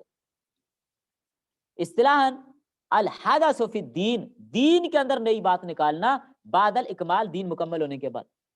او مستحدث بعد نبی صلی اللہ علیہ وسلم من الاہواء والاعمال، نبی صلی اللہ علیہ وسلم کے بعد خواہشات کے پجاریوں نے جو بدعت اعمال جاری کی ان کو بدعت کہتے ہیں۔ جیسے بے شمار بدعات ہیں، آپ کو پتہ ہے، اصحال ثواب کے لیے تاریخوں کا متعین کرنا، دوسرا تیسرا وغیرہ وغیرہ وغیرہ وغیرہ بہت کچھ ہے، تو یہ ساری بدعات ہیں، کیونکہ شریعت نے جو چیز متعین نہیں کہ اس کو متعین کرنا بدعت ہو۔ اذان کو لمبی چوڑی کر دینا، قبر پر اذان پڑھنا، یہ بدعات میں سے ہیں، چونکہ نبی صلی اللہ علیہ وسلم یا صحابہ کرام سے عمل ثابت نہیں ہے۔ اب آسان الفاظ میں بدعت کی تعریف آپ یوں سمجھ لیجئے کہ ہر اس فعل کو بدعت کہیں گے، ہر اس فعل کو بدعت کہیں گے جو اصول اربعہ سے، جو دلائل اربعہ سے ٹکرا جائے، جو دلائل اربعہ سے ٹکراتا ہو اس کو بدعت کہتے ہیں، اور جس کی نظیر خیر القرون میں موجود نہ ہو اس کو بدعت کہتے ہیں۔ اور یہ بھی یاد رکھیے گا، بعض لوگ آپ کو دھوکہ دیں گے کہ آپ نے اتنا بڑا مدرسہ بنایا ہوا ہے، پکے مکان بنائے ہوئے ہیں، پنکھے چلائے ہوئے ہیں، آپ نے اے سی لگایا، وہ یہ بھی تو بدعت ہے، ہمیں کہتے ہیں بدعت نہ کرو۔ یہ آپ نے کون سے جو کام کیا؟ کیا نبی صلی اللہ علیہ وسلم نے یہ کام کیا ہے؟ اے سی لگائے ہیں، پنکھے لگائے ہیں، گاڑی باندھی ہے، ٹرین پہ آئے ہیں، یا آپ نے اینک پہنی ہے، آپ نے موبائل استعمال کیا، آپ بھی تو بدعت کرتے ہیں۔ تو جواب سمجھ لیجئے، حدیث تو یہ بتا رہی ہے من احدث فی امرنا، جو ہمارے دین کے اندر کوئی نئی بات نکالے اس کو بدعت کہتے ہیں۔ ایک ہوتے ہے دین کے لیے کوئی کام کرنا، وہ بدعت نہیں ہوتا۔ دین میں ایجاد کرنا بدعت ہے، دین کے لیے کام کرنا بدعت نہیں ہوتا۔ آپ دیکھیں، آپ کو آسان مثال سمجھا دیتا ہوں، آسان بات ہے، مغرب کی نماز کتنی رکھتے ہیں؟ 3 رکھتے ہیں، آپ اس نماز میں اضافہ کر کے اس کو 4 کر لیں، کیا ہو جائے گی؟ بدعت نہیں ہوگی، نماز ناجائز ہوگی۔ حضرت علی رضی اللہ عنہ نے دیکھا عید والے دن ایک آدمی عید کے دن عیدگاہ میں عید کی نماز سے پہلے نفل پڑھ رہے، آپ نے فرمایا اللہ کے بندے اس وقت نماز نہیں تھی، پہلے بندہ بھیجا، اس کو سمجھ نہیں آئی، پھر حضرت علی خود گئے، اس کا کندھا ہلا کر کہا اس وقت کیا نماز پڑھ رہا ہو؟ کہنے لگا مجھے امید اللہ اس پر مجھے سزا نہیں دیں گے۔ ان کا مجھے امید ہے کہ اللہ اس پر تجھے ثواب بھی نہیں دیں گے کہ اللہ کے نبی نے ایک کام نہیں کیا تو وہ کر رہا۔ اب نماز کے اندر اضافہ کرنا، دین کے اندر اضافہ کرنا بدعت ہے، جیسے میں نے مغرب کی نماز کی مثال دی۔ اب دیکھیں، نماز کے لیے آپ نے آنا ہے، آپ موٹر سائیکل پر آ رہے ہیں، آپ بس پر آ رہے ہیں، آپ ٹرین پر آ رہے ہیں، آپ سائیکل پر آ رہے ہیں، آپ پیدل پر آ رہے ہیں، آپ گھوڑے پر آ رہے ہیں، جیسے بھی آ رہے ہیں نماز کے لیے آ رہے ہیں، آپ کے لیے آنا جائز ہے، جیسے آئے۔ تو کس دین کے لیے کوئی کام کرنا بدعت نہیں ہے، دین کے اندر نئی بات داخل کرنا بدعت ہے۔ اذان کے الفاظ کے اندر اضافہ کرنا بدعت ہوگا۔ اذان کے الفاظ، جی ہاں یہ گلے ملنے اس کو لازمی ضروری سمجھنا، سنت سمجھنا، ثواب سمجھنا بدعت ہے، لیکن محبت کی غرض سے اگر کوئی کیا جائے اور اس کا التزام بھی نہ ہو تو پھر ٹھیک ہے۔ اب دیکھیں، اذان کے الفاظ کے اندر اضافہ کرنا تو بدعت ہوگا، لیکن اذان کے الفاظ کو، کلمات کو بلند کرنے کے لیے سپیکر کا استعمال بدعت نہیں ہے۔ آج تک کسی نے بھی نہیں کہا کہ سپیکر میں اذان پڑھنا ثواب ہے، بغیر سپیکر پڑھنا گناہ ہوتا ہے۔ جیسے میں آپ کو ایک اور مثال آسان سی اس کو سمجھانے کے لیے عرض کر دیتا ہوں۔ آپ نے دیکھا ہوگا حکیم لوگ نسخہ لکھتے ہیں، مثلا آپ کو حکیم نے نسخہ لکھ کے دیا، موسلی 1 پاؤ، اسگن نگوری 2 پاؤ، کالی مرچ 1 چھٹانک، اور چوتھی چیز اس نے لکھ دی بادام 500 گرام۔ یہ نسخہ اس نے لکھ کے دے دیا کہ یہ 4 چیزیں میں نے آپ کو لکھ کے دے دی ہیں، یہ پیس کر نسخہ بنا کے کھائیں، انشاءاللہ آپ ٹھیک ہو جائیں۔ میں کسی مرض کا نسخہ آپ کو نہیں بتا رہا، میں ایک فرضی بات بتا رہا ہوں، ٹھیک ہے؟ بہت فائدہ مند چیزیں ساری جو میں نے نام لیے، فرضی آپ کو مثال سمجھانے کے لیے بات بتا رہا ہوں۔ فرض کر لیں نا، فرض کر لیں۔ اب دیکھیں، اب آپ ان 4 چیزوں کے اندر آپ کے ذہن میں آیا کہ 4 چیزیں تو لکھی ہوئی ہیں، حکیم صاحب نے 4 چیزیں لکھی ہیں، دل کرتا ہے 1-2 چیزیں اور بھی لے کر اس میں ڈال لیتے ہیں تو فائدہ زیادہ ہوگا، تھوڑی سی یہ چیز ڈال لیتے ہیں، تھوڑا سا اس کے اندر گوند کتیرا ڈال دیتے ہیں، اور تھوڑا سا اس کے اندر جمال گوٹا ڈال دیتے ہیں، فائدہ زیادہ ہو جائے گا، نسخہ بڑھ جائے گا۔ آپ بتائیں آرام ہوگا یا نقصان ہوگا؟ میڈیکل سٹور والے نے یا ڈاکٹر نے آپ کو نسخہ لکھ کے دیا، آپ میڈیکل سٹور پہ جائیں، اسے چند چیزیں زیادہ لے لیں گے جلدی آرام آئے گا، اور جلدی آرام نہیں، وہ قبرستان پہنچنا پڑے گا کہیں، یہ اضافہ ہوا، یہ جائز نہیں ہے۔ لیکن آپ ان چیزوں کو پیسنے کے لیے گرینڈر کا استعمال کرتے ہیں، کسی برقی آلے کے استعمال کرتے ہیں، آپ سے سوال کرتا ہوں کیا اس نسخے میں اضافہ ہو گیا یا نہیں ہوا؟ بالکل نہیں ہوا، کیونکہ اس کے لیے ایک ذریعہ ہے۔ تو یہی مثال یہاں پر فٹ کر کے آپ انشاءاللہ ساری باتوں کا جواب آپ کے پاس انشاءاللہ آ گیا۔ البدعۃ نوعان، بدعت کی 2 قسمیں، بدعۃ مکفرۃ، ایک بدعت وہ ہے کہ جس کے قائل کی تکفیر کی جاتی ہے، اے یکفر صاحبها بسببها کان یعتقد ما یستلزم الکفر، یعنی اس کی اعتقاد ایسی ہوتی ہیں جو کفر کو مستلزم ہوتی ہیں، لہذا اس کی وجہ سے وہ کفر کا ارتکاب کرنے والے۔ والمعتمد ان الذی ترد روایته من انکر امرا متواترا من الشرع معلوما من الدین بالضرورت او من اعتقد عکسه، معتمد بات یہ ہے ان الذی ترد روایته من انکر امرا، جس راوی کی روایت مردود ہوتی ہے، جس راوی کی روایت مردود ہوتی ہے، من انکر امرا متواترا، دین کے متواتر باتوں کا، امر متواتر کے انکار کرنے کی وجہ سے، جو شریعت میں معلوم ہے دین کے، اور وہ بضرورت، وہ ضروریات دین میں سے بھی ہیں، او منی تقدا، یا وہ مسائل عقیدے کے ساتھ ہیں، اور عکس وہ اس کے برعکس عقائد رکھتا ہے، تو اس کی تکفیر کی جاتی ہے، لہذا اس رابی کی تو بات ہی قبول نہیں ہوگی۔ نمبر 2 بدعت مفسقۃ، بدعت مفسقہ، یعنی جس کا قائل فاسق ہوتے، کافر نہیں، فاسق گمراہ ہوتے، اے یفسق صاحبها بسبب، یعنی اس بدعت کے ارتکاب سے وہ فاسق بنتا ہے، وہ من لا تقتضی بدعته التکفیر اصلا، وہ راوی جس کی بدعت تکفیر تک نہ پہنچتی ہو، تکفیر تک نہ پہنچتی ہو۔ حکم روایت المبتدع، مبتدع کی روایت کا حکم کیا ہے؟ ان کانت بدعته مکفرۃ ترد روایتہ، اگر اس کی بدعت مکفرہ ہے اس کی روایت مردود ہے، وان کانت بدعته مفسقہ، اگر اس کی بدعت مفسقہ ہے، جیسے ایک آدمی بدعت مکفرہ کرتا ہے، قبور کو سجدہ کرتا ہے اور اس کو جائز سمجھتا ہے، کرتے اور کرواتا ہے، یہ بدعت مکفرہ ہے، جبکہ اس کو عبادت سمجھ کے کرتے، تعظیم سمجھ کے کرے تو پھر کبیرہ گناہ ہوگا، عبادت کی غرض سے اگر غیر اللہ کو سجدہ کرتا ہے تو یہ بدعت مکفرہ ہوگی، تو اس کی روایت کیا ہوگی؟ مردود ہوگی۔ وَإِنْ كَانَتْ بِدْعَةٌ مُفَسِّقَةٌ فَالصَّحِيحُ الَّذِي عَلَيْهِ الْجُمْهُورُ أَنَّ رِوَایَتُهُ تُقْبَلُ بِشَرْطَيْنِ، بدعت مفسقہ کرنے والے کی روایت 2 شرطوں کے ساتھ قبول ہوگی۔ نمبر 1 اللہ یکون داعیۃ الی بدعتی، یہ جو روایت ہے وہ بدعت کی طرف دعوت دینے والی نہیں ہے، اس سے ہٹ کر کوئی اور روایت ہے۔ نمبر 2 وَلَا يَرْوِي مَا يُرَوِّجُ بِدْعَتُ، اور وہ راوی ایسی روایت نہ کرے جس سے اس کی بدعت کی اشاعت ہوتی ہو، بدعت کی ترویج ہوتی ہو۔ حال لحدیث المبتدی اسم خاص، کیا مبتدی کی حدیث کا کوئی خاص نام ہے؟ لیس لحدیث المبتدی اسم خاص، مبتدی کی حدیث کے لیے کوئی خاص نام نہیں ہے۔ وانما حدیث من نوع المردود، اس کی جو روایت کردہ حدیث ہے وہ مردود کی قسم ہے۔ کما عرفتا، جیسا کہ آپ نے پہلے پہچان لیا۔ ولا يقبل الا بالشروط التي ذکرت آنفا، بہرحال مذکورہ شرائط کی موجودگی میں اس کی روایت کو قبول کیا جائے گا جو دو شرطیں اوپر ذکر کی گئی۔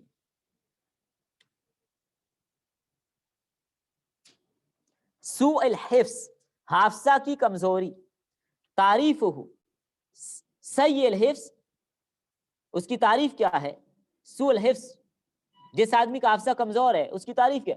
ہوا من لم یرجح جانب اصابتی علی جانب خطئہ، وہ راوی جس کی جانب درستگی اور جانب خطا راجی نہیں، کوئی پتہ نہیں ہے یہ درست جانب جا رہا ہے یا غلط جانب جا رہا ہے، یعنی اس کی روایت میں خطا کا بھی امکان ہے اور درست ہونے کا بھی امکان ہے، لیکن صحیح پتہ نہیں ہے کون سی صحیح ہے کون سی غلط ہے۔ سیء الحفظ نوعان، سوء حفظ کی دو قسمیں ہیں، وہ یہ ہیں اما ان ینشأ سوء الحفظ معہ من اول حیاتی، یا تو اس کے حافظے کی خرابی اس کی زندگی کی ابتدا سے ہی ہے، بچپن سے، وَيُلَازِمُ فِي جَمِيعِ حالاتی، اور ہر وقت اس کا حافظہ خراب رہتا ہے، وَيُسَمَّى خَبْرُهُ الشاذ، تو اس کی روایت کو شاذ کا نام دیا جاتا ہے، علی رأی بعض اہل الحدیث، بعض محدثین کے نزدیک اس کی روایت کو شاذ کہتے ہیں، کیونکہ شروع سے ہی وہ حافظے کا کمزور ہے۔ وَإِمَّا أَن يَكُونَ سُوءُ الْحِفْظِ طَارِئًا عَلَيْهِ، ہاں نمبر دو، اگر اس پر سوء حفظ حافظے کی خرابی بعد میں آئی ہے پہلے نہیں تھی، اما لکبری بڑھاپے کی وجہ سے، او لذہاب بصر، یا نابینا ہونے کی وجہ سے، اول اختراع کی کتب یا اس کی کتابیں جل گئی ہیں اس وجہ سے، فہذا یسمى المختلط، اس کی روایت کو مختلط کہتے ہیں، یہ آپ نے پہلے بھی پڑھے۔ حکم روایتی، اس کی روایت کا حکم کیا ہے؟ اما الاول وهو من نشأ على سوء الحفظ فروایت مردود، وہ آدمی جس پر سوء حفظ پیدائشی ہے، ابتدائی حیات سے ہے، اس کی روایت مردود ہے، نہیں لیں گے۔ واما الثانی ای المختلط فالحکم فی روایت التفصیل، جو آدمی ایسا ہے کہ بعد میں اس کا حافظہ خراب ہوا ہے اس کی روایت میں تفصیل ہے۔ آسان بات یہ ہے حافظہ خراب ہونے سے پہلے کی روایت لیں گے، بعد کی نہیں لیں گے۔ فما حدث به قبل الاختلاط، جو حدیثیں اس نے حافظے کی خرابی سے پہلے بیان کی ہیں، وتمیز ذلك، اور اس میں تمیز بھی ہو جائے، پتہ چلے کہ پہلے زمانے کی ہیں، فمقبول، وہ مقبول ہوں گی۔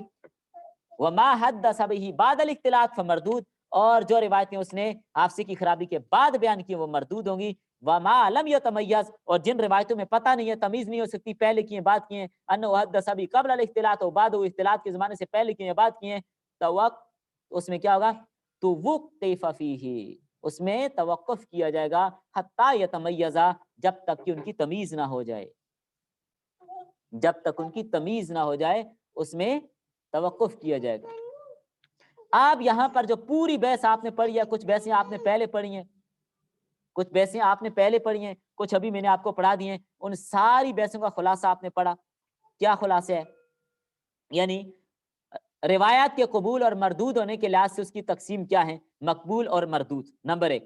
پھر مقبول کی دو قسمیں ہیں، نمبر ایک صحیح، نمبر دو حسن۔ پھر صحیح کی دو قسمیں، صحیح لذاتی، صحیح لغیری۔ پھر حسن کی دو قسمیں، حسن لذاتی، حسن لغیری۔ پھر مقبول بحیثیت معمول بھی، اس کے اعتبار سے اس کی کتنی قسمیں ہیں؟ محکم، مختلف الحدیث اور ناسخ اور منسوخ، راجی اور مرجو اور متوقف فیہ۔ پھر مردود کی دو قسمیں، مردود بسبب طعن الراوی اور مردود بسبب سقط اسناد کے اعتبار سے۔ اور پھر مردود بسبب طعن راوی کی پھر اس کی آگے اقسام موضوع ہے، متروک ہے، منکر ہے، شاذ ہے، اور معلل ہے، مدرج ہے، مقلوب ہے، اور مسترب ہے، اور مزید فی متصل الاسناد ہے، اور مسخف ہے، اور محرف ہے، جو آپ نے ساری باتیں پڑھ لی۔ مردود بسبب اسناد کی اقسام جلی اور خفی۔ جلی کی اقسام کیا ہے؟ معلق، مرسل، موزل، منقطع، معنن، معنن۔ اور خفی کی اقسام مرسل اور معنن اور مدلس۔ مدلس کی اقسام تدلیس الاسناد اور تدلیس الشیوخ۔ تدلیس الاسناد کی اقسام کیا ہے؟ تدلیس العطف، تدلیس السکوت اور تدلیس التسویہ، تدلیس البلاد۔ یہ پوری کتاب کا خلاصہ ہو گیا، یہ پوری کتاب کا الحمدللہ خلاصہ آپ کے سامنے آ گیا۔ باقی الحمدللہ مجھے تو جہاں تک معلوم ہوا تھا کہ وہ جہالت پر راوی تک آپ نے پہلے پڑھ لیا ہے، باقی ابھی آپ فیصلہ کریں کہاں تک پڑھا کہاں تک نہیں پڑھا. تو اگر کتاب مکمل ہو گئی ہے تو دعا کریں، نہیں تو پھر کوئی اور حال سوچیں.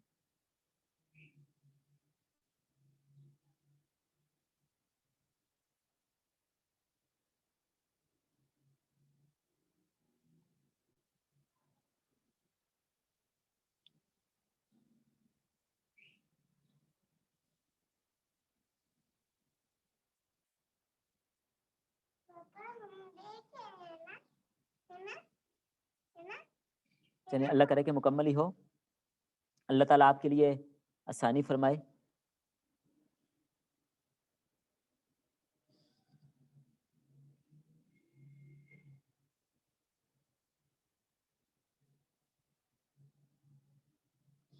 مجھے بتایا گیا تھا کہ صفحہ نمبر 100 تک آپ نے پہلے سے پڑھ لی ہے، آپ نے تو پھر صفحہ 97 یا 96 سے ابھی شروع کی ہے.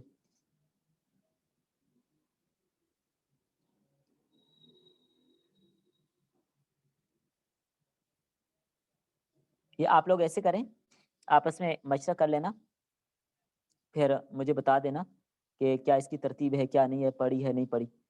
تو ابھی دعا کر لیتے ہیں، دعا کرنے میں حرج بھی کوئی نہیں ہے، رہتی ہوئی تو پھر پڑھ لیں گے انشاءاللہ، آپ ٹینشن نہ لیں.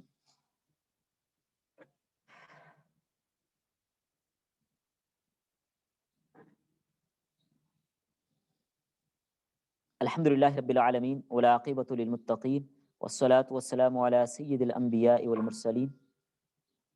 اللهم إنك عفو تحب العفو فاعف عنا. اللهم إنا نسألك رضاك والجنة ونعوذ بك من سخطك والنار. اللهم إنا نسألك رضاك والجنة ونعوذ بك من سخطك والنار. اللهم إنا نجعلك في نحورهم ونعوذ بك من شرورهم.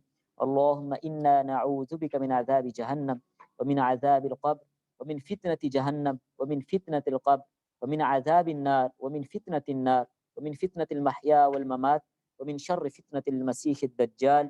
اللهم لا تدع لنا ذنبا إلا غفرته ولا هما إلا فرجته ولا كربا إلا نفسته ولا دينا إلا قضيته ولا مبتلا إلا عافيته ولا تائبا إلا قبلته ولا مريضا إلا شفيته ولا ميتا إلا رحمته يا أرحم الراحمين يا أكرم الأكرمين يا أجود الأجودين. اللهم إنا نسألك باسمك الأعظم، اللهم إنا نسألك بأسمائك الحسنى وبصفاتك العلى أن تعتق رقابنا من النار.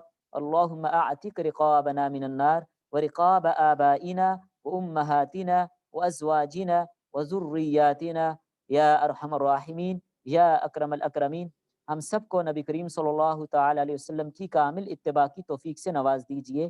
اے کریم آقا، ہم سب کے صغیرہ کبیرہ تمام گناہوں سے درگزر فرما کر اپنے فضل و کرم کے ساتھ، اپنی نوازشات کے ساتھ، اپنی عنایات کے ساتھ ہم سب کو معاف فرما دیجئے یا ارحم الراحمین یا اکرم الاکرمین. ہم سب کے صغیرہ کبیرہ تمام گناہوں کو یا اللہ معاف فرما دیجئے یا ارحم الراحمین یا اجود الاجودین یا اکرم الاکرمین. ہم عزم مصمم کے ساتھ اپنے گناہوں سے توبہ کر کے آئندہ نہ کرنے کا ارادہ رکھتے ہیں. اے کریم آقا، ہمیں آئندہ کے لیے گناہوں سے محفوظ فرما دیجئے. اے کریم آقا، آئندہ کے لیے گناہوں سے ہماری حفاظت فرما دیجئے. اے کریم آقا، دائیں سے بائیں سے آگے سے پیچھے سے اوپر سے نیچے سے اندر سے باہر سے شیطان کے تسلط سے نفس کے تسلط سے ہر اعتبار سے یا اللہ ہماری حفاظت فرما دیجئے. یا اللہ ہر اعتبار سے ہماری حفاظت فرما دیجئے. یا ارحم الراحمین، یہ کتاب پڑھی گئی ہے، قرآن کریم کی تفسیر پڑھی گئی ہے، دیگر احادیث کی جو کتابیں پڑھی گئی ہیں، یا اللہ ان علوم کی برکت سے یا ارحم الراحمین بچیوں کی تمام جائز حاجات کو پورا فرما دیجئے، تمام مشکلات کو دور فرما دیجئے، تمام مصائب کو دور فرما دیجئے، ہر طرح کی پریشانیوں سے انہیں کامل نجات عطا فرما دیجئے، ہر طرح کی مصیبتوں سے انہیں نجات کامل عطا فرما دیجئے. یا ارحم الراحمین خزانے غیب سے سب کی جائز حاجات کو پورا فرما دیجئے، سب کی نیک تمناؤں کو پورا فرما دیجئے، سب کی جائز دلی مرادوں کو پورا فرما دیجئے. یا اللہ ہر طرح کی خیر نصیب فرما دیجئے، ان سب کے دامنوں کو خوشیوں سے بھر دیجئے. یا اللہ ان سب کی جھولیوں کو خوشیوں سے بھر دیجئے. یا ارحم الراحمین ان سب کے دامنوں کو خوشیوں سے بھر دیجئے.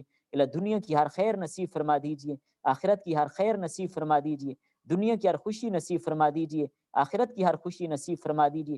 سب کے نصیب قسمت مقدر اچھی فرما دیجئے. ربنا تقبل منا انک انت السمیع العلیم وتب علینا انک انت التواب الرحیم. یا ارحم الراحمین جتنا کچھ پڑھا ہے یا اللہ اس پر عمل کی توفیق سے نواز دیجئے. یا ارحم الراحمین ہم سب کو پوری زندگی استقامت کے ساتھ قرآن و سنت کی خدمت کرنے کی، دوسروں تک پہنچانے کی، اس پر عمل کرنے کی توفیق نصیب فرما دیجیے۔ امتحانات میں دنیاوی امتحانات ہوں، اخروی امتحانات ہوں، یا اللہ ہمیں کامیابی نصیب فرما دیجیے۔ ربنا تقبل منا انک انت السمیع العلیم وتب علینا انک انت التواب الرحیم۔ صلی اللہ تعالی علی خیر خلقہ محمد وآلہ واصحابہ اجمعین برحمتک یا ارحم الراحمین۔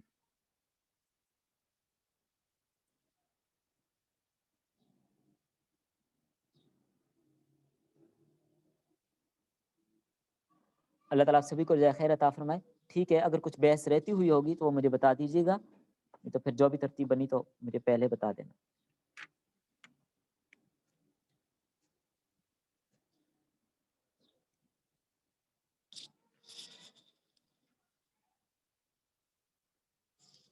باقی یہ ہے کہ کافی دن کافی اسباق آپ کے ساتھ رہے، اگر اس میں یہ ہوا کوئی جملہ، کوئی بات، کوئی ایسی بات ہو جو آپ کی خلاف طبیعت ناگواری کا سبب ہو تو اس پہ معذرت۔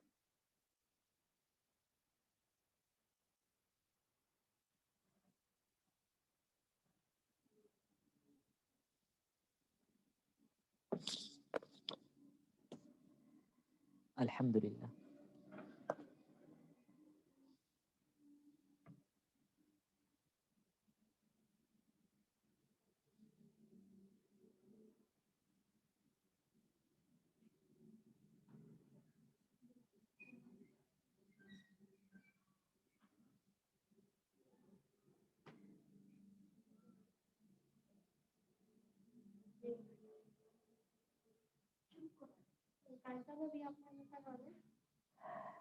ایک منٹ،